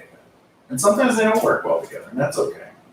Because some people don't know what they're doing. You know, they just want to be involved. And like, that's the thing about. But I feel like that spirit right there is enough to be like, oh, they work well together because they want to make it happen. They want, like, not just for them, but like in general. Yeah, no, I agree with that aspect. But also that's a part of your triangle, you know, like your triangle of life is, if you're not good at something, you definitely have something you're good at. And that's the whole practice idea is like the strengths and weaknesses. Sure. All right. You know, the strengths and weaknesses you're working to evolve, and you should know those because the 3 needs of success is network, market, and practice. Networking is building and cultivating relationships. Marketing is designing a brand to build awareness, which creates interest and ultimately generates sales so people buy into your brand's message. Your brand's message is what you stand for, it's your voice, image, and conversation. But the practice aspect of your 3 needs of success is that you should know what your strengths and weaknesses are and always try to work on increasing those weaknesses, especially if you feel like it's something you're passionate about, and or it could help you in your field of interest. Now, a lot of your strengths and weaknesses might not necessarily have anything to do with your craft per se. For example, you might be really good at organizing things. That might not have anything to do with acting, writing, comedy, whatever. But you're really good at getting people to work together, or whatever the case may be. Maybe you're really good with numbers. So if you're working with people and the people, you come together and you create a company and someone has to keep track of the budget, there you go. You gotta make sure they add up. It's math. But that's how you're supposed to be looking at what kind of value do I bring to this community? What kind of value? I'm not good at A, but I'm really good at B. JD's not good at C, D, E, F, G, H, I, J, K, L, M, P, but I'm good at C. I'm just really good at like cheering people on. You're amazing at cheering people on. I'm like cheering. That's why you're the smarts and I'm the hearts. Yeah, but we talked about this. You can't be in front of people's houses cheering on strangers. It's uncomfortable when they're trying to get dressed after they got out of the shower. You can do it. You can do it, put on that bra. I'm a dude, get out of here. Come on, bro. You can still do it. Anything you can do, I can do better. I can do it.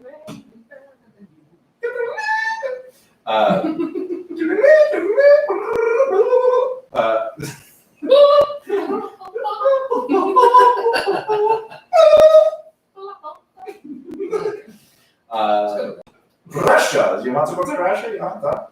Soviet Russia. Music play you. Soviet Russia, we drink ice melted. Well on fire. I don't think. Did you know the deepest and largest lake in the world is in Russia? I did not. Right. That's right. It goes far. It goes deeper than any of the Great Lakes as well. That's great. Wow, Because the Great Lakes are giant. Yeah, but they might not be as deep. They go deep, but not deep.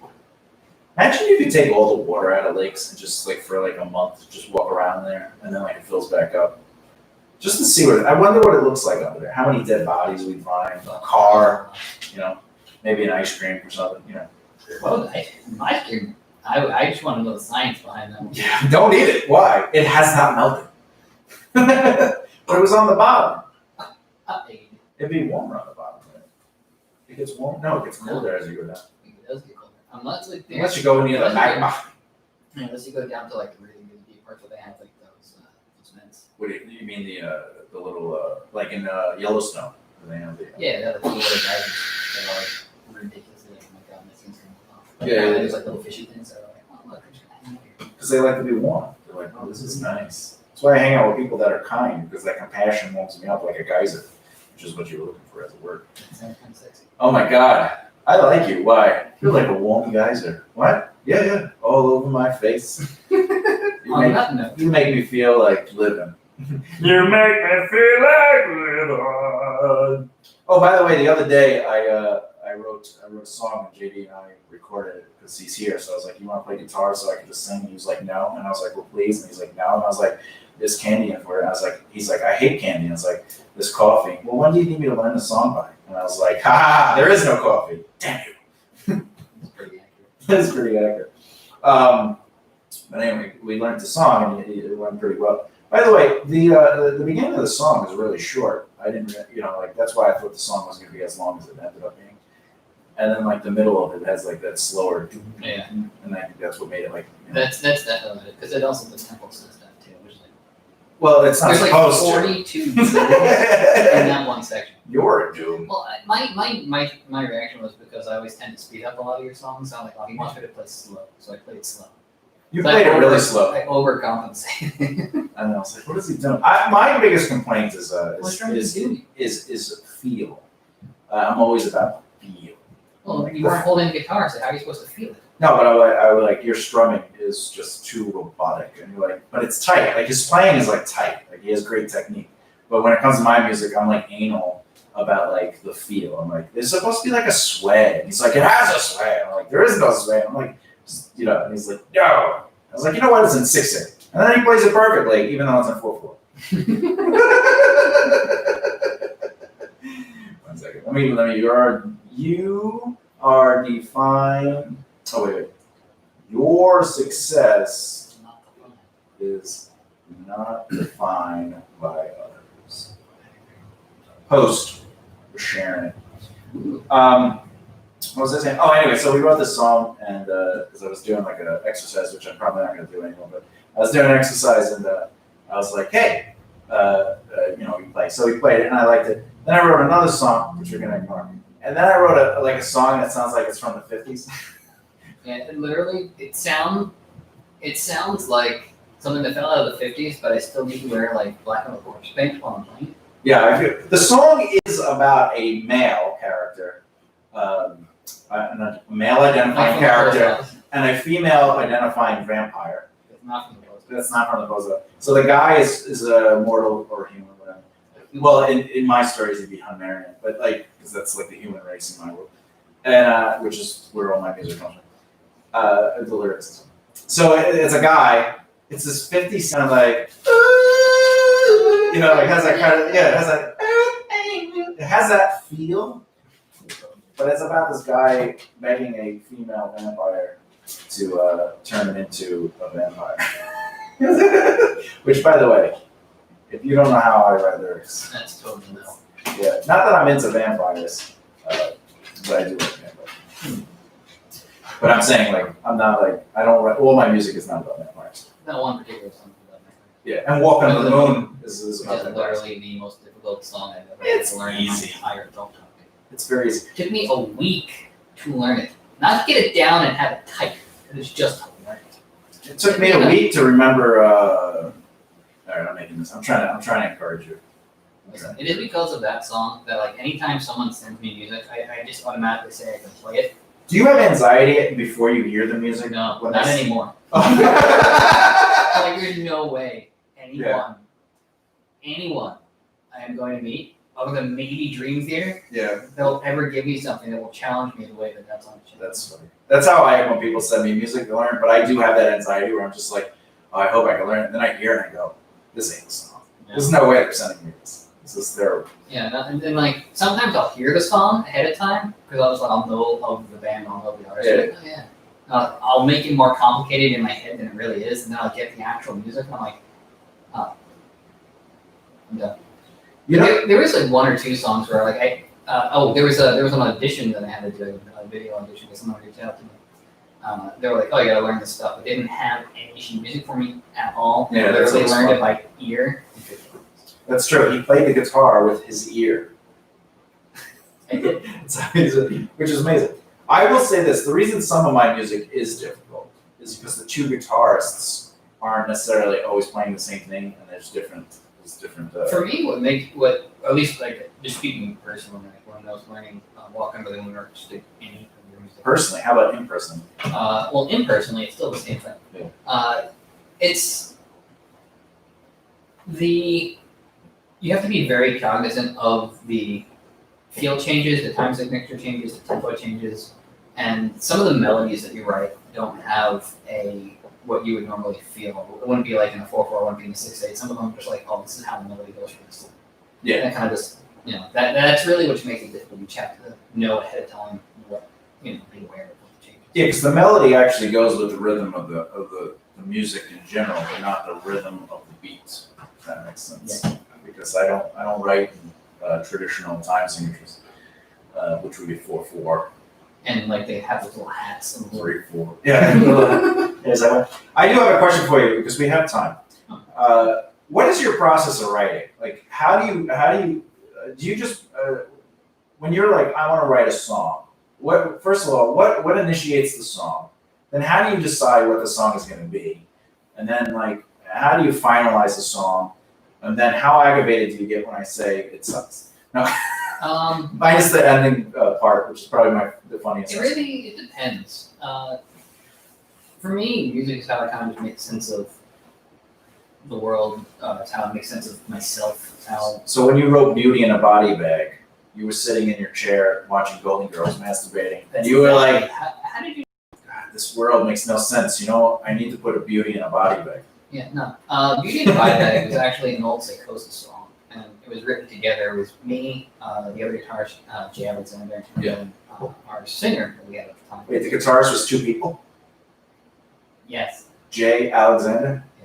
So it was me, Jay Alexander, and our He singer. was like one of those Siamese twins. One half of his upper body played the He's neck. actually able to play the guitars. Jay, you're missing the beat. Alexander, you're doing great. Thank you, darling. We got more food, younger. Anyway, Right, Jay. so that song was written with the three of us, and Yeah. Basically the guitars back and forth were, me and Jay going back, basically doing that. Well, what was But the the sing- elevation of that the- song, though? Like, the what sing- made you write it? Like, were you like, we need this song about bodies and bags? We literally just were going back and forth, going on to school, but like we, at the time when I was in that band, we, for the most part, let the singer, we let Sean write, like basically dictate what the narrative was gonna be. And his thing was completely different than what I ended up making the story for it about. But I was still inspired by his. His thing was a little bit more Cannibal Corpse-y, basically fall in love with the dead body, hence the original title. What do you mean? See, when a man Loves a dead person. you should call the police. Yeah, birds and a dead thing. But that story ended up inspiring me to think of like what happens when basically someone lets their anxiety control them, and it leads to them, it leads them to become abusive and dangerous in a relationship, and ultimately. Well, let me back it up a little bit. Yeah. So that's how you felt, but the song was already written. So you just replayed it, but you felt that. What? Is that right? Like you wrote the song with another band, right? And then you were just like, all right, I'm just gonna use this song. And then you're like, but I'm gonna feel this way. That's why I'm stealing the song. I reworked it to this way it would be an instrumental, but like while I was reworking it, I was like, this is already what's in my head from writing that song, so I went and basically. You got rid of everybody else's parts. I kept the intro. Well, what I mean is like, how did the emotions dictate the music? Or because you were like, oh, I have these parts in my head, probably while you were playing with the band, which means what you're saying about the anxiety, it probably didn't exist when you wrote the song originally with the sex with the dead pregnant one. But like, or they're alive. I don't know. It's just a fetish of mine. I like Bigfoot women. So what was the this is what I'm asking, like how do you create the music? And you went on about this story about anxiety, but it had nothing to do with the original song. You were asking about that. That's the story of that one. But like a lot of times when I'm starting from scratch, Yeah. I'm just writing something by myself. Do you throw stuff on you to make you itchy? I do actually, so I have to keep that pattern nearby. That's where you get your rhythms. Ooh. A lot of times I'll sit and I'll focus on what it is that I'm like feeling, whether I'm feeling Like, is this in angry, B? whether I'm feeling angry, whether I'm feeling anxious, whether I'm feeling depressed, whether I'm feeling extra happy, whether I'm feeling like, oh my god, I'm totally in love with life right now. Now, did you write On the Wings of Dragons? I did. All right. So what were you feeling, and then how did that dictate the music? I was feeling, I had just come out of a slump because like Psychosis had broken up, and I started feeling like, Recording. yes, I felt like I was giving myself more confidence. I started feeling more like capable because I had just met you. I started really thinking about what you and started teaching us. I was like, I feel like I want to do something with music. I want to do something with entertainment. I believe in myself. I feel like I can do this. And I basically just kind of let the song go. Like I don't really necessarily pay attention exactly to what I'm doing right away. Yeah. And then once I feel like there are certain parts that like solidify, I'm like, oh, this is really like resonating with me. then I'll go, okay, I'm gonna keep this, and then I'll, once everything's kind of like arranged, I'll start tightening up and see, folks lose my my feel. So he's like, what do you think of this part? It needs to go like 4 times shorter. And he's like, but it only goes 4 times. I'm gonna go get a Pepsi. All right, so you were like, I need to conquer my battlefields on the wingsofdragons.com. Exactly. Where you can find my music. And and then you were like, dun dun dun dun. You're like, oh, it's upbeat. Is that like, is that how you wrote that piece? Like, because like when I think about writing music, the process is probably 80 to 90% accomplished in my head before I even touch the instrument. Yeah, no, I do not have the ability to do that. You do. It's just you haven't learned it yet. Yeah, like for example, the reason I'm only doing the acoustic stuff that I'm working on is to, even though the songs aren't like Walk Under the Moon caliber, you're still working because it's about time for me. It's not about time like I do it, but it's about creating the competition with myself. Like how fast can I write a song that makes sense? So Potentially dollars. And well, I don't care about the money, but not at this point. Yen maybe? But yen, I'll take yen, which is worth less than $1. What about shells? Well, it depends if I want to run. So like, but so you write it based on like playing things, and then you're like, oh, I like this part. It's not like you have an idea of what you want to play. Sometimes I'll do, sometimes I'll have like a melody. Like for the melody for Beauty and the Body, that's for the chorus, like the chorus melody, like that was in my head. For the Psychosis or after? After, because I adjusted it.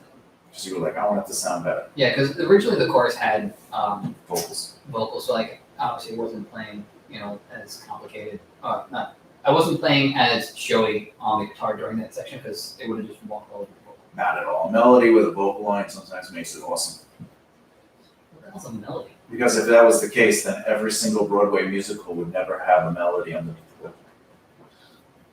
Well, specifically, I wasn't playing. Or 50s I wasn't music. playing as showy. Yeah. Yeah, so like it got reworked, but like that melody, I was like, oh, this works because I would. And how's that? What's that melody sound like? I'm not gonna sing. Just do the melody. No, because I don't. I was doing Star Wars. I think you were doing Star Trek. What is the melody though? What is it? Oh, I don't know it. I don't know what it is though. You're the singer. What's the rhythm? Again, you're the singer. Come on, just hum the song. We could just play it. I don't want to play it. Neither do I. Ever. No. So, do you want to play the song there? No. Acoustic. Actually, acoustic is not my favorite. It's the least effort. That's the only reason I like playing acoustic. Well, there's too much effort about it. I have to learn the equipment. Like when you're like, let's play and like let's plug everything into the computer and we'll record it. And we'll have like wires everywhere and we'll do it. And I'm like, all right, that's not. I like to just be like here. I like to do the practicing of the recording. Well, that's different. It's new for me. Yeah, that's like, different. Every time I've gone to record in the past, it's pretty much just gone either to a friend, I've gone to the studio, I've gone elsewhere. I've never really done it myself. Yeah, So, but that isn't what we were talking about. Though. Like I was just talking about playing, just to play, and like that's why I don't like the acoustic over say electric. How fast can I write the song, play it, and film me playing it? A, so the camera sees what I'm playing, so I don't have to write it out, and B, I can forget it. And it's forever there, and like I could do it. I could either use it as a video or I could use it as audio. I don't care about editing the audio because if I feel like I have to edit the audio, I won't do it because now I'm doing one thing too much over what it is that I need to do, which is just I need to write it and play it and be film done. it. That's it. But when you start adding in like, let's do lights, we'll have a light show. We'll have the dog giving us tea while we're playing. I'll play the dragon, you play a midget. Like now I'm just like, well, what's my motivation? I don't have time. But anyway, so now the reason I'm asking is I'm just as creators out there, writing music or anything. What is the process for you? And ultimately, you're saying you come up with an emotion, then you play a bunch of riffs, and then you're like, I like this. It's not like I don't necessarily sit there for like an hour going, oh, I like this riff, I like this riff, I like this riff. It'll be like, normally at this point, I feel like I'm pretty good at letting myself tune into my guitar when I'm just letting my emotions Tune in. get it. That's how you get ahead of the situation. Or scream, people a lot. Don't fret. I'm done. Go ahead. You're in All right, come on. So usually like the core of a song, if I'm like in writing mode, comes out pretty quickly, and then I just kind of go, okay, this is where I'm going, and like I'll spend the rest of the time working on it, just basically building upon whatever the original thought was. Yeah, but how do you dictate, like, say, like for example, Dragons, Usually just maybe pops into my head. right? But like, how do you go from that to?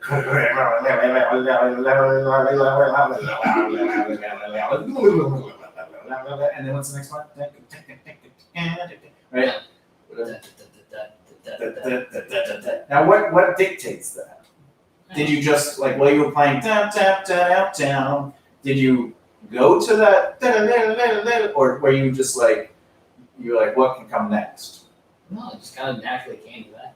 So you literally you wrote that song and what's going on here?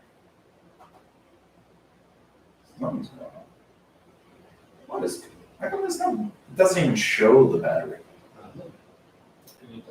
Yeah, let me plug in.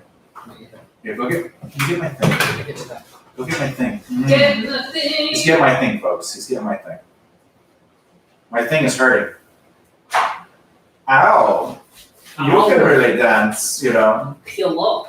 I'm interested in this. I'm gonna learn a lot about this. It's gonna make me a better writer too.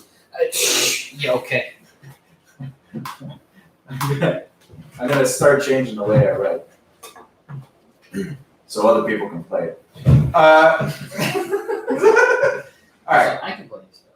So, well, except for Eric War. But he rolled his eyes, folks. He rolled his I eyes. did because I did totally play it exactly. How's that rhythm go? I don't remember. Aha! It's been like 2 weeks. I played it. I remember it. You wrote it. At the same time I taught you. All right, so it's so you wrote bam, bam, bam, bam, bam, bam, and then you naturally that was your go-to like that was the motion like you literally wrote those parts. I don't remember exactly, but it probably went that I tried different things. Yeah. But it's more just. That's what I'm saying. Like, do you play like riffs and you're like, I like this riff. Let me put it with this thing. Kind of. It's more just like I'm trying to find like a good analogy. It's like.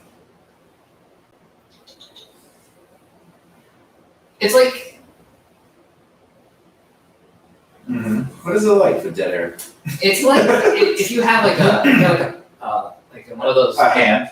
If you have a line. He's like showing one of his the hand. dialogues. Oh. So, Those never work, bro. oh my god. You get me started now. But like, if you slowly turn it Where? until you finally feel like you hit like. Like it clicks? Exactly. I'm glad we had this live analogy. Yeah, so it's like, for me, it would just be like, I would play things that I feel like in the general area, but eventually something It would just click. Yeah. Oh, good. So you do write it by playing like just a bunch of parts, and then you're like, this one works with this. Sure. I'm just asking. All right, the audience is dying to know. All right, so then how do you finalize it? What is it about it that makes you say this song is done? For me, it's. I feel like each part go like. That's a really difficult question to answer. Is it? For me. Now, I feel like when I'm done, it feels like I've said everything I wanted to say, metaphorically. yeah, because it's all instrumental. Yeah, for me, it's a complete thought. I know that it's a complete thought. So with that said, does that mean that song can't change ever? Like that is the song. You will never change it. It's what you want because you wrote it. So that's it. Mm-hmm. The main structure will probably be the same, but doing stuff live, I might potentially want to change stuff up just to be like, oh, let me try this because it'll be for that experience, for that one show, for that one, that one thing, which is, it makes that performance special. So what you're saying is, if you write something, it's in stone. It can never be changed. Like before you record it, you're like, all right, this is the song. This part goes 1,300 times. There's a solo over this part, and that's it. And then someone goes in, yeah, but what if you just make that part 4 times, and then add a bridge, and then do the solo out? You'll be like, no, I wrote it like this. That's the song. Are you like that, or do you? I used to be very much like that. Really? Tell me more. I'm Howard Sterning him right now. But. So when were you naked last with a no?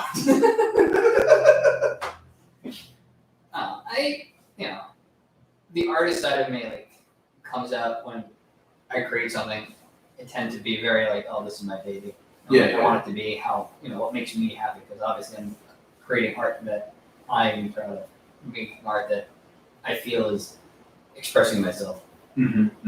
So it's control. It is control. That means you have anxiety.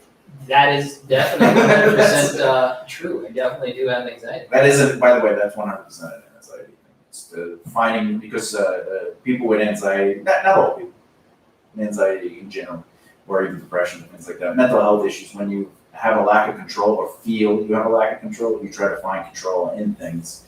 And in this case, it's like, no, it's supposed to go 28 times. And then you have to knock on the door. Yeah, but then it just goes boom, down, down, boom, boom, down, down, boom, down, boom. It's art. It's my art. It's saying that there is this girl who's pregnant, and I kill her, and then I have love-making sessions with her body bag. That was a very cheap riff for making love to a dead pregnant woman. I wrote a cheery riff, and please turn me into a vampire going on. I mean, that is true. All right, so that's interesting. So that's your process in general. So if you were going to write a song, you go, what is the emotion I'm feeling? Let me play some riffs. Let me put them together. How many times can I play it before I am personally bored playing this riff? I like playing this riff. We'll just play it longer. Then I'll diddle daddle over it. Then I'll do a harmony. Is that, by the way, when you add those harmonies, are you like, I like this riff, so to go longer, I'll just add a harmony? Like if you're like, and you're like, oh, I like that feel, and then you're like, you know what?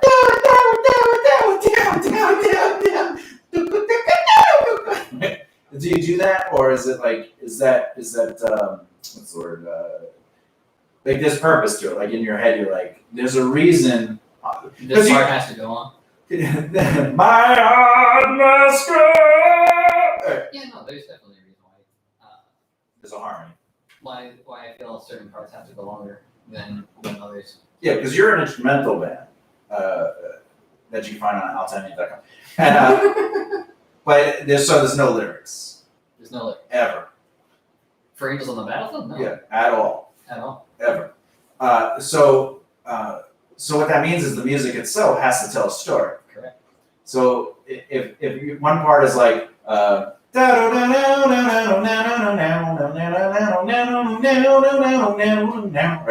And you're like, oh, cool. And then you're like, oh, I just want to add a harmony to that. Like it goes one time, or it does 4 progressions. Then you're like, I do another 4 progressions. So it's not because you add the harmony. What is the purpose of that?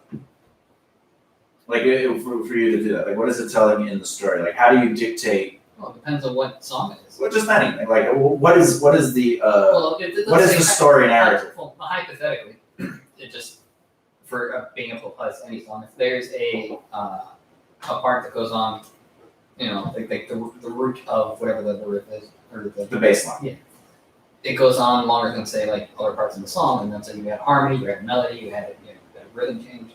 The idea is that that is focusing on one of the core principles, the core emotion, the core feeling. Yeah. But it's being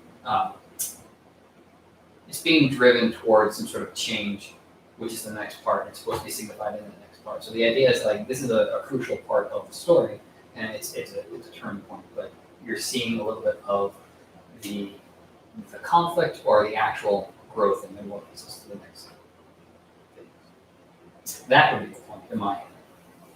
So the narrative, let's say, is that, like for example, if the song is about anxiety, you're like, I'll have da da da da da da da da da da da, right, and then you're like, but now I have to get more anxiety, so I add a harmony. So now it's da da da da da, right, and you add that little harmony, and you're like, that's the narrative, is anxiety.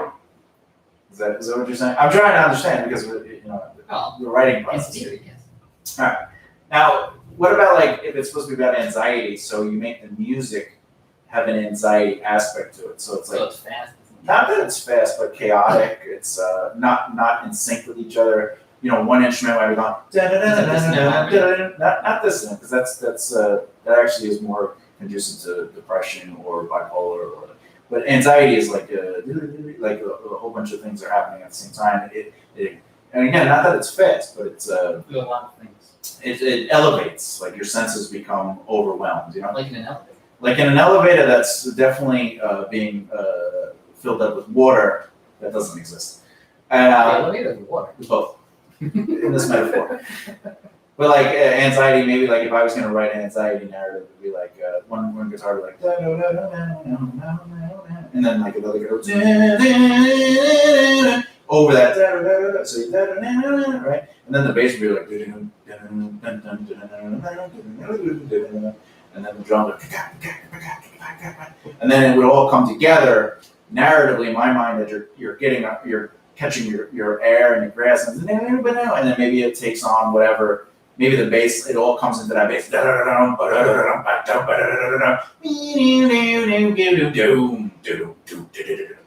my head, that would be having the anxiety attack, and then like where does it go? And one of those instruments dictates that story. Oh, he grabbed onto the bass, so maybe whatever that feeling is deep down. Like that's how my brain, like talking to you about what you're talking about, like musically, how my brain would create a narrative, even if there were lyrics, like. Like when you, Yeah, because you're doing your idea is to tell the entire overall story. It's just to help heighten whatever it is, whatever the emotion is, whatever the feeling is that happens. Yeah, my goal is to write scores. Like when I write a song, exactly wrong. No, to me, my brother actually pointed this out to people that were like, his songs are just, let's go. They don't sound like hits. And he's like, there's scores. It's like you could literally sit down for 5, 7, 10, 12, 16, or 20 minutes listening to a song, and it's going to take you through the course of a story. And I was like, that's the perfect way to explain it, because my goal is that even when a theme repeats, there's an alteration to it. It's a reprise, to whatever it is that it might be. Because even in Cold Touch, on the first album, on the Finally Free album, You have to wear gloves. you don't have to interrupt me. No, it's No. There are scars, but I don't think you've ever played this song. But the first verse is like down, right? But then when it comes back to that later, it still has that feel, but it has a gallop, so it's because in the story everything is evolved and there's more. They learn through their journey, and now they're at this intense Are moment. they on horses? No, cows. Do cows gallop? First of all, if you're not going into war riding a cow, you're spotty at best. You're just milking the shield. I am milking this joke. It would behoove me to stop. This guy.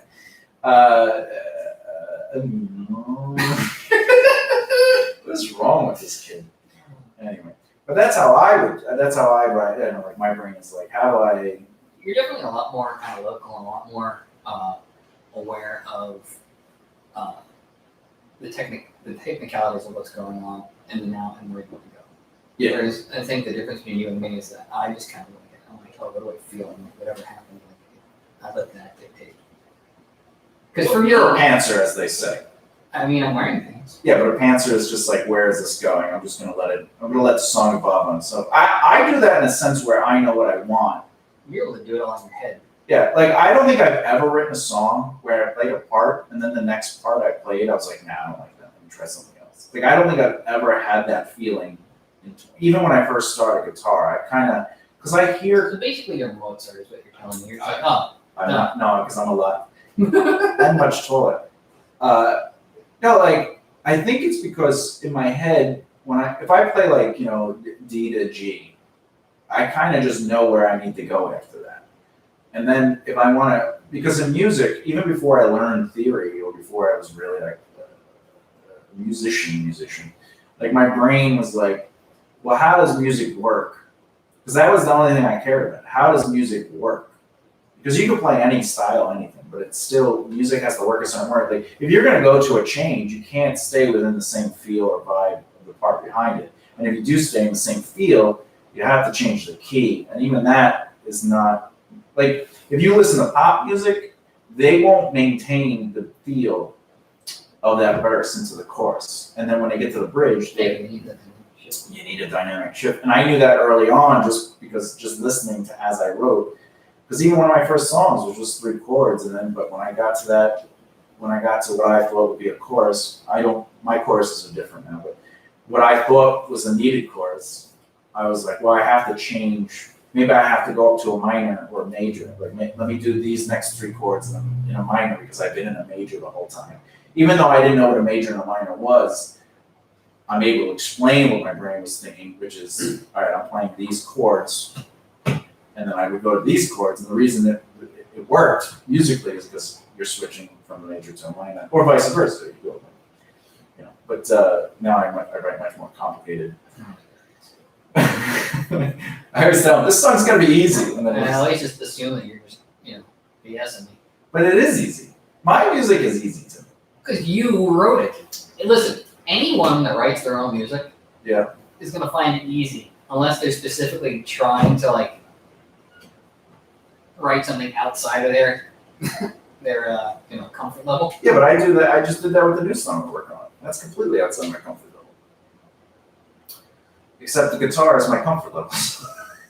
So I was like, but with that, like when you sit down to write a song, you don't think like, do I want to write this in A or B, or like, what key do I want this in? There are some times where I'll be like, I want to set. I'll be like, I want to try something different, or I'll try that. Like, there are a couple songs that I've written that are in drop A. Just because? Just because I'm like, I just like how this sounds. Let me just see what it goes. And sometimes I'll hit something that'll remind me of an idea, or it'll make me feel a certain way. Now, why are you hitting things? Do you have gloves on or anything? No. Are you hitting that? I'm using a hammer. A hammer. Does she like that? Because you said you want to hit that. Do you want to tap that?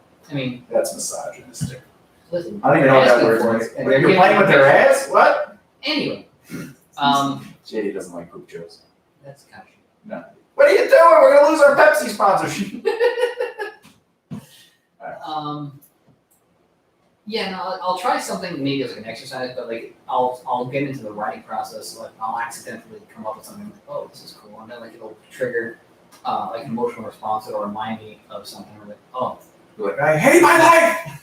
I like this beat. And then I'll just let the emotion take over with at that point. But so if you were a sociopath, you're saying you couldn't write music probably because you'd be like, what am I feeling? Oh yeah, I don't feel. I would be a terrible musician. I was using line method for writing. Oh my god, that'd be insane. Literally, because you'd be a sociopath. Yeah. Yeah. All right. Well, that's fair. I thought we'd get into a conversation about how we both write, but clearly, I was interviewing JD. That was a good interview. You're welcome. I really let me write it down. Never interviewed. I thought we were gonna have a conversation about it, but all right. So there you go. That's how you write "Angels on the Battlefield" music. That is how I write music. How do you write music with lyrics? Normally someone goes, "Oh, I need lyrics like this," and then there you go. Ah, crap. To be fair, the last time I wrote lyrics was 2 years ago. Oh, when you were like bleeding in the tub. No. My cousin's like, "Hey, I need a song for a short film that I'm making. Can you write this?" I'm like, did you sure. say I'm really not comfortable with the height jokes? You said a short film. Like, why does it have to be a short film? Can't it be just like below average height? Can we just say height deficient film? A vertically challenged. A vertically challenged film? Like, why does it have to be short? Anyway. Does it identify as short? Last time I wrote it, and I wrote the lyrics Which one? based on what the premise of the short film was, and kind of just tried to get myself into that mindset. So again, I went back to the emotional feelings. But I personally do not feel confident enough in my lyric writing to do it all the time. Like, it took a lot for me to write those lyrics. Like, I wrote the song itself in 15 minutes. Yeah, I heard it. Let me encourage you. I think your songwriting was excellent for that one time only. Like, I think you should really go out on top. Just, well, let me continue interviewing on this subject because it's about you. So, like, if you write lyrics, do you purposefully try to make them rhyme, or are you like, let me just write lyrics? Most of the time, yeah, just because it's a really bad habit that I have from like junior high. I'm tired of her because I like myrrh. I feel like I have to murder. Her in her. Interesting. Do you? How do you write your lyrics though? Like, is there? Usually with a pen. Is there? That's not true. I've seen you write. You write with your penis. So I mean, if it's snowing, yeah. And ink. That's such a fine point. Look how fine that is. The penmanship. It is a classical.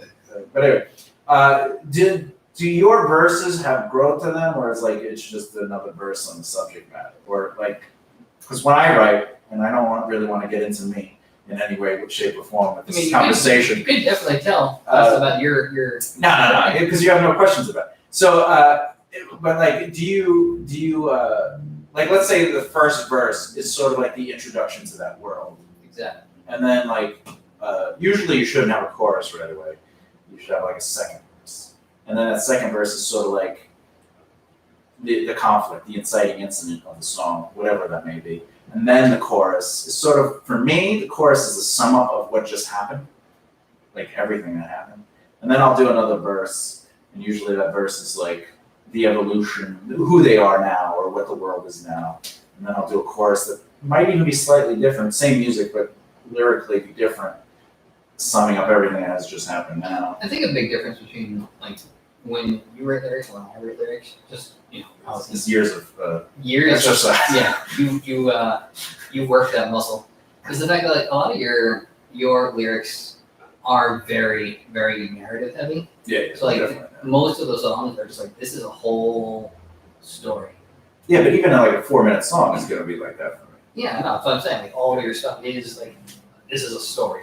Like when I write lyrics, like there is that like the verses are like definitely letting you know what's going on narratively, but it's more of just like narrative thought, if that makes sense. Not necessarily these things are happening. This is like a whole. I'm not world building. Well, let's say it doesn't make sense. Explain. Well, I guess you can't explain it if it doesn't make sense. Well, for the audience. What I'm saying is like it's my narrative is more thought based, whereas yours. What do you mean? I mean, like this is how I'm feeling. This is my train of thought on that subject, which is where the difference is with your story. You're literally building the world. These are characters. This is what's happening. These are the actions. Yeah, and their narrative is growing, so it wouldn't be like, it's blue outside, the sky is blue. I like blue skies. It's so blue. Then like a chorus like, I'm outside in the sun, and then the next verse is, it's still blue. I like the blue. Like, is that what you're saying? Like, you're just, every verse is constantly in the same moment? Is that what you're saying? And then what does the chorus represent? Like, let's start on the verses first. So every verse is always in the same moment emotionally. So with the last song that I wrote for my cousin 2 years ago. 2 years ago. The narrative for that was the train of thought of like, oh, I'm in this situation, I have the opportunity to do something. Do I do it? Do I not do it? This is ultimately this is what I decided to do. And what are the But lyrics? of course, I'm not. No. Can you sing it? But the chorus of the song Yeah. is literally meant to just sum up what the moral. What's the chorus? I'm not gonna sing it. No, just what are the words? What are the words? Nope. Just give me the words. Nope. I will look it up. Just what are the lyrics to the chorus? Hold on. Wait. Listen to your heart, my dear. Oh. Listen to you. I don't Listen to my heart, my dear. What else? I don't remember. Listen to my I don't heart. remember the lyrics. I just listened to that line is literally just like that. It's like listen to your heart, do what you feel is right. Is the moral of the song, because ultimately the idea. What do you want to do that's right? Anything. Anything. The So idea- murder it. No, because that's not. But it is to me, if it's in my heart. Well, then we just gotta chop your head off. But then that's wrong. It's not according to you. So if you do something nice like help an old lady across the street, I have to kill you if I don't agree with it. That's what you just said. No, I'm not harming the old lady or anybody. Well, If you bring harm to anybody else, that is off. what if they're attacking me? You got self-defense. Oh, so now we have stipulations. I see how this works. I was defending If you're myself. going out of your way to harm other people just to harm people, No, I went out of my way to make them attack me first, so I could defend myself. You're on. Look, I was just following what's in my heart and doing what's right. All right, so the chorus, let me sum up. What is that from?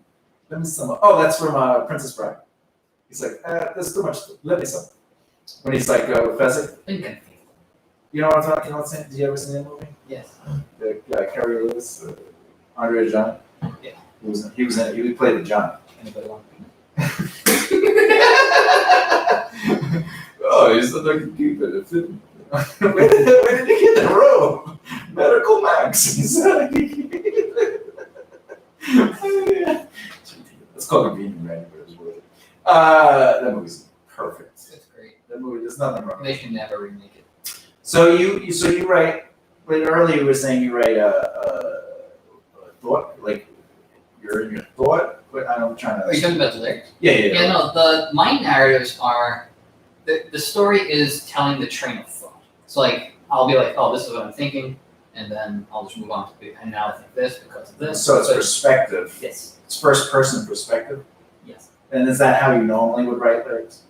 For the most part, like when I did write lyrics, like when I was in high school. Give me a lyric. Let me hear like two lines of lyrics. Oh wait, I did write one song about Lord of the Rings, which was straight up narrative. Let me It was about the ring wraith, about the Nazgul. Does it go? This is about a ring wraith and the Nazgul. How do you know?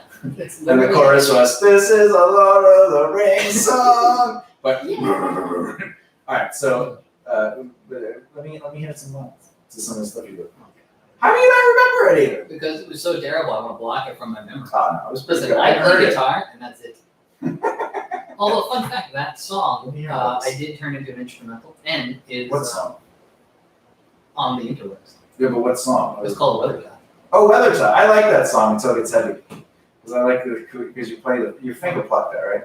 I did not. Oh. That was on the nylon. Oh, it was on the what? Is that a river? It is. I was In on, Egypt. I was on the nylon. How deep does that river go? Anyway, this is totally related to don't let people dissuade. What do you mean? I'm not dissuading you. I'm encouraging you to talk about it. I know. I'm trying to get you to write more lyrics so we can make fun of it next week. Hey, I wrote a song. Let me hear it. So there's this panda, and I'm looking at him while I sit on the bench. I'm at the zoo. He's at the zoo. The zoo. Back to train of thought. I can't believe it's staring at me. What do I do? Oh, look, a girl. Is she a Jew like me? Also a panda. And a panda. And pandas be Jews. I'm at the zoo. I'm at the zoo.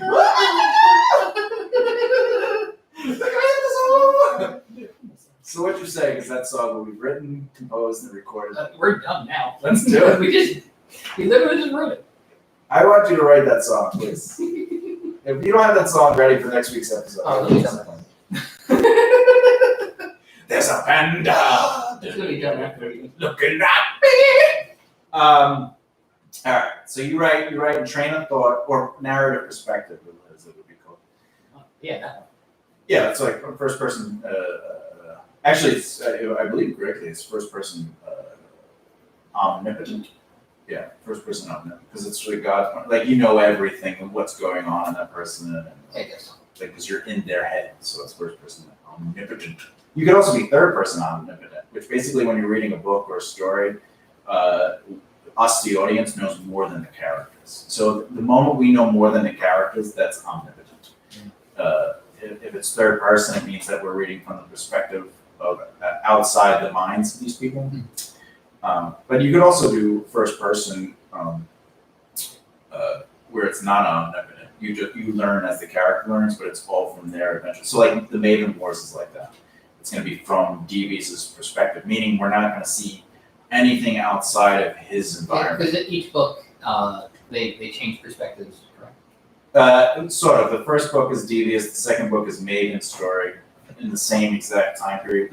Well, Maven's older than Devious, so we see like a little bit before Devious is born. Yeah, well enough to like make sure that like it makes sense for that character in that book. Yeah, and then the third book is actually the book itself is about the aftermath of the Maven Wars, and Devious is trying to be a king when he doesn't want to be a king because whatever the case may be, and then trying to finish taking out the rest of Maven's army because there's like stragglers that didn't you have know. the two characters meeting up, and then the third one is what happens afterwards. Yeah. In the first and second one they meet up, but the first one is Devious meeting Maven and whatever their conflict is, and then Maven meeting Devious from his perspective. Yeah, so it's like the two characters doing their thing, and then after we get both perspectives, then you progress the story. Yeah, and the third book is more third person narrative, meaning like it's not anyone's perspective. It's not Devious's book or anyone else's book. It's just the book. I got a question. Sure. Oh, wow. Basically, I'm ready for this. This is good. do you Absolutely. do Devious or Maven make appearances in any of the Altanian music or the old Tenebra music at all, or are they just or have they been birthed from just like the expanding universe you've created? Well, remember the music came after the stories, so it all started in comic books. So everything was in comic books originally. So Maven is from the comic books and that I had created. Devious is not. Devious is actually a character that came later. When I was playing Dungeons and Dragons as a kid, and somebody was Devious, and he was terrible at it. So like I gotta redeem this character. Like the concept of the character and his storyline was good, but I was like, I want to give him a little bit more, because when you're playing D&D, really, it's like roll, okay, attack, Whereas like I wanted to have conflict, inside conflict. As far as the songs go, with that said, being that it came from the comic books, when I did go to the music, there is an actual album called The Maven Wars. Oh. And it is from Devious's perspective and Maven's perspective. So when you have the music right now, how do you go back and forth? Do you have it so like switching between songs? Do you have each song is from a different perspective, or do you have it so like hypothetically it's like I feel it out. I just let it kind of like whatever I'm feeling. I just hope something comes out of it, and then I play it in B. Listen, No, the Maven Wars is written in acts. So Act 1 is setting up the world they live in. So we see Devious's world and we see Maven's world. And then Act 2 starts off, the inciting incident starts off Act 2, and we're basically seeing Maven and Devious meeting at the top point, and that's that first big battle where they finally meet each other, which is also in the novel that I'm writing. But obviously it's probably more defined in the novel than in the songs. so you get a lot more pages. Yeah, but in the songs, it's ultimately they finally it's their first meeting, and obviously it's bad. I'm curious, how many songs are on that album? 2. Maybe Devious, maybe. But like I think there's 15 songs, but they're not all long. Some of them are like just short interludes. So is that like a double album? Because I know No, there's no such thing as albums anymore. for you. No, I mean like I'm not gonna ever make a CD. I'm not gonna be like, you should make a CD. I'll record the songs, but they'll just exist. Because the Act 3 is basically like the resolve. But My question is, if you're not going to get a physical print, how are you supposed to get like a really nice vinyl with like your face stamped onto it? Well, I don't have an ego. I'm too good for that. In my humble opinion. You are the most humble. I am. I would say by far, The best. without bragging, I'm the most humble person I have ever seen on playback from the videos of me recording my interaction with people. No, but I would say, well, like that album is actually a thrash album. With like, it also has like bardsy kind of like. So power metal album? No, like there are like the interludes are like bardsy, and then it's and then the screaming, and then but also that album has multiple vocals. It has different characters. So in one song, you might have 5 or 6 different characters. Yeah, 'cause you have them, acting. Yeah, it probably was my first attempt at a musical, a heavy metal musical. I would say that because literally every character Is a verse. is a voice, and sometimes in one verse, each line is a different character. Yeah, you have people have a conversation. It's sort of like they're having a conversation, but they're mostly talking about what's happening. It's like Maven's here, and it's like get on the stage. Not that those are the lyrics, but that's I kind of want them to be. I kind of do too. I want the penguin to get on the steed. One of my favorite songs from that album is Bloodshed. I think that song's like one of the best. It has it's very thrash in the beginning, then it has Like like the shed. Do we need to get drunk? My brother actually likes that song. We played that in Canada for a record label that wanted to. Okay. They came to watch us. Oh, was it E1? Or No, it's just we were just playing, and it was just like that song was too heavy in a good way because it just comes.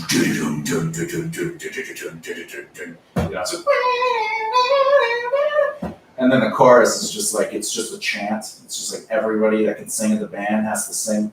Like, you don't think Yeah. you're out of the band. Yeah. No. I'm saying like everyone who can sing in the band Has to. is singing in that part, and it's just this big like, it's like this huge. It's a big epic crescendo. Yeah, but it's definitely not power metal. We're not talking about space. Well, no, they're Maven rides a dragon. He rides a great red worm. That is definitely very common. Power metal is like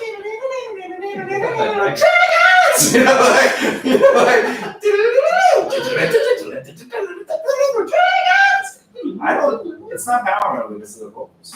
It's operatic, if anything. Because it's Broadway. Like move on.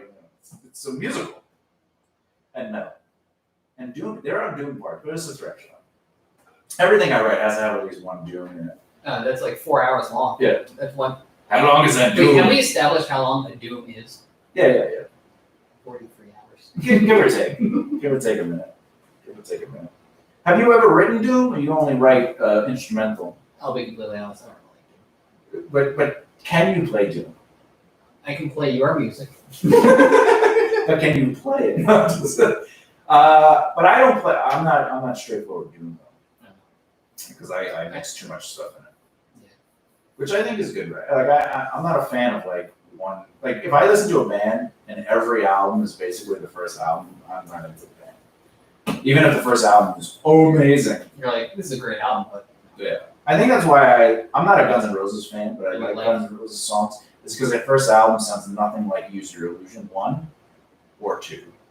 But then like every other album sounds what basically makes like that Use Your first album really good is the fact that all those Slash. songs, yes, Illusion. all those songs sound completely different. And like Every song, yeah. and everything just flows. Like even just the arrangement of like track to track to track, it's great. I mean, Welcome to the Jungle to me is a metal song. Oh yeah, And then Sweet Child of Mine is a rock song. yeah. My My Michelle, Michelle, oh yeah. Mr. Brownstone. That Night one's a- Train. Night Train. is my favorite. Night Train is a. The entire album. I think they are the only band that put out their first record, and it is also their best of. Yeah, right? Yeah, like, oh, let's release a best of after 20 years, and it's just Appetite for Destruction. It's like remastered. I could see that. Though November Rain would be on there. I don't even think that's the greatest song I've ever written. Oh, no. Like, it's November- so much. it's just Civil like- War is good, though.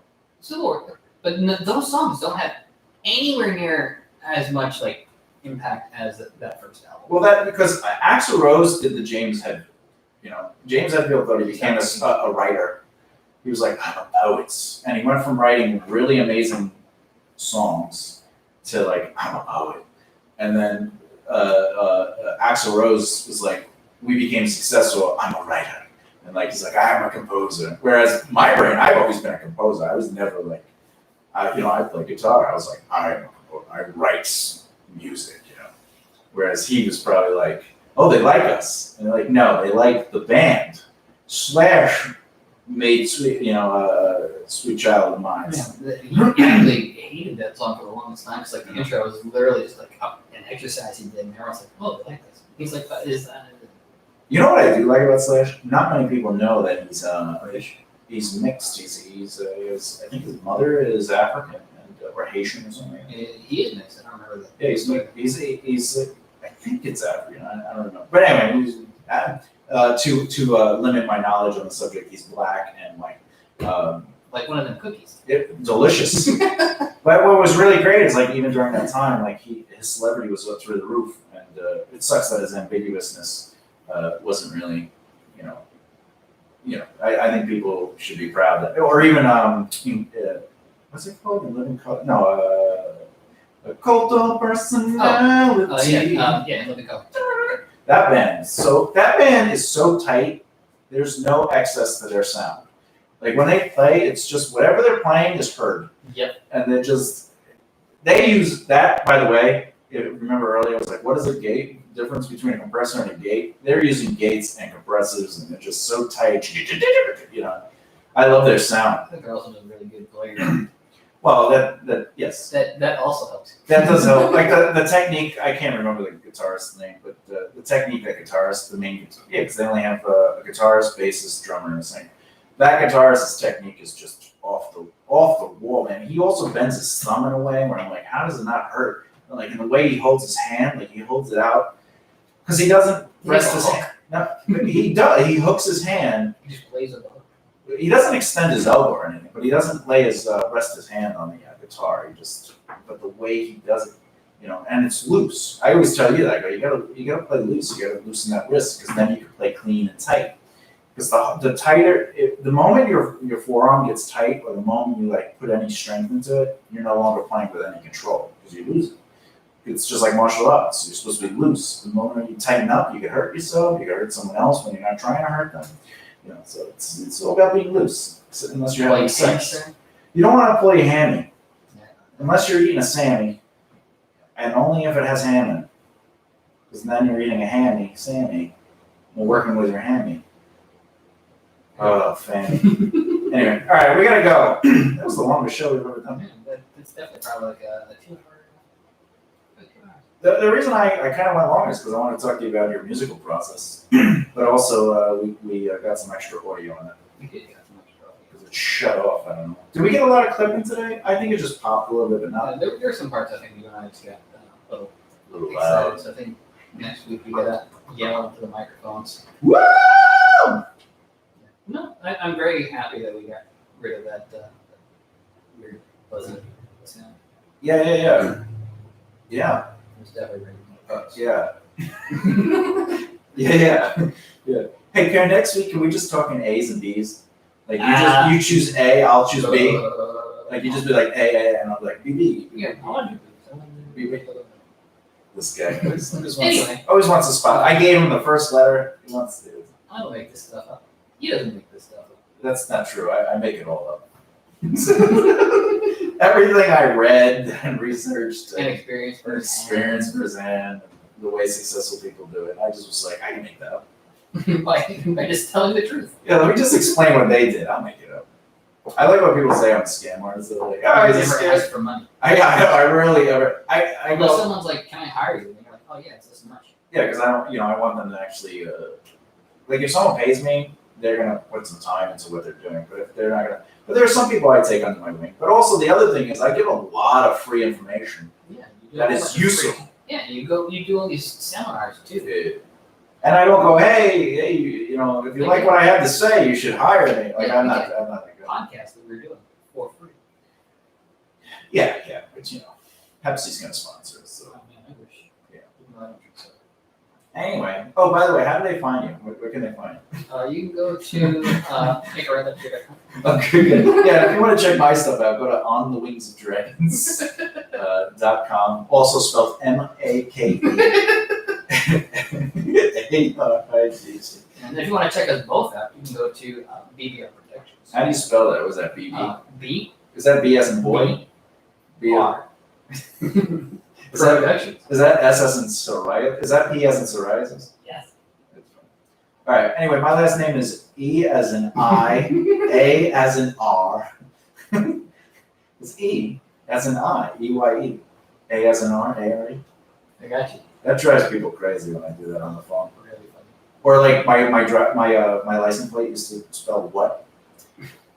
So cops would be chasing me and they'd be like calling in. Yeah, it's William Hat Alpha Thomas, and they're like, what? William Hat Alpha Thomas? What? William Hat Alpha Thomas? Yeah, I know what you're saying. It says what? Oh, we lost them. What? I said we lost them. Oh, no, I'm still on the license plate. No. What's your license plate say? I don't have a car anymore. What happened to it? I sold it when I left LA, but we were living in Brooklyn. I didn't need a car. Isn't that the greatest feeling in the world? It's just, I like driving and I like going on road trips, but like driving around in a city with traffic and all that was just. what's Although- the cost of the cars is ridiculous. Yeah. I think you saved a lot of money not having a Oh car. my god. I was like, where did all this money come from? Not having a car. Jesus, I could buy more guitar strings. I can. What do you need it for? Yeah, that choke myself. What? Only when I'm watching Golden Girls. All right, and Anyway, we're outta that's the here. end of the show. Thank you Is it? for hanging out. Don't leave. There's more to come. We're gonna stay on for 8 hours today. The longest running possible podcast. You're gonna hear us at one point. The dog takes over. Not British accent. No, but they're gone. Let me tell you how their treats don't fulfill me. They're just made of filler, which is weird because they don't fill me. I just realized that's interesting. But anyway, Freud. Good night, everybody. Yeah, good night or good evening. Or I don't like this stuff up. Yeah, yeah. Chuck J.D. McGibney and Mr. Thomas J. Beleza. Which, yeah, that's true. It's true. Every Sunday live, 3 o'clock, and every Thursday. It goes live. It goes So you live. can hear the Well, it doesn't go live. It's put up. it goes up. Yeah, we're live right now, but you missed out. You didn't get to ask questions. But when they listen to it now, When is now? soon. Soon. Soon is then. We'll be there then. Just call it a just. We ain't. Ah. Yeah.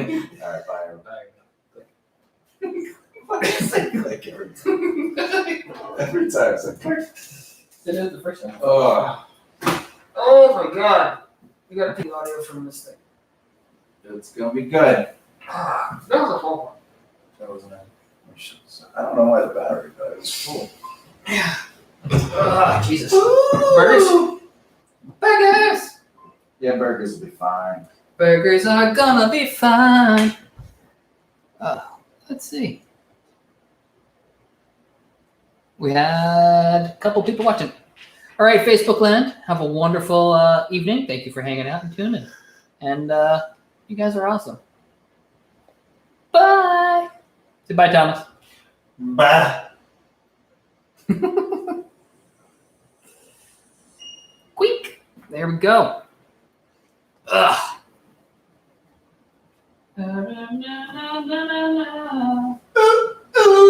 DuckTales. Scooby-Doo. I am really happy we figured out what that issue was. What is it? We had everything next to the cables. The cables were acting as an antenna for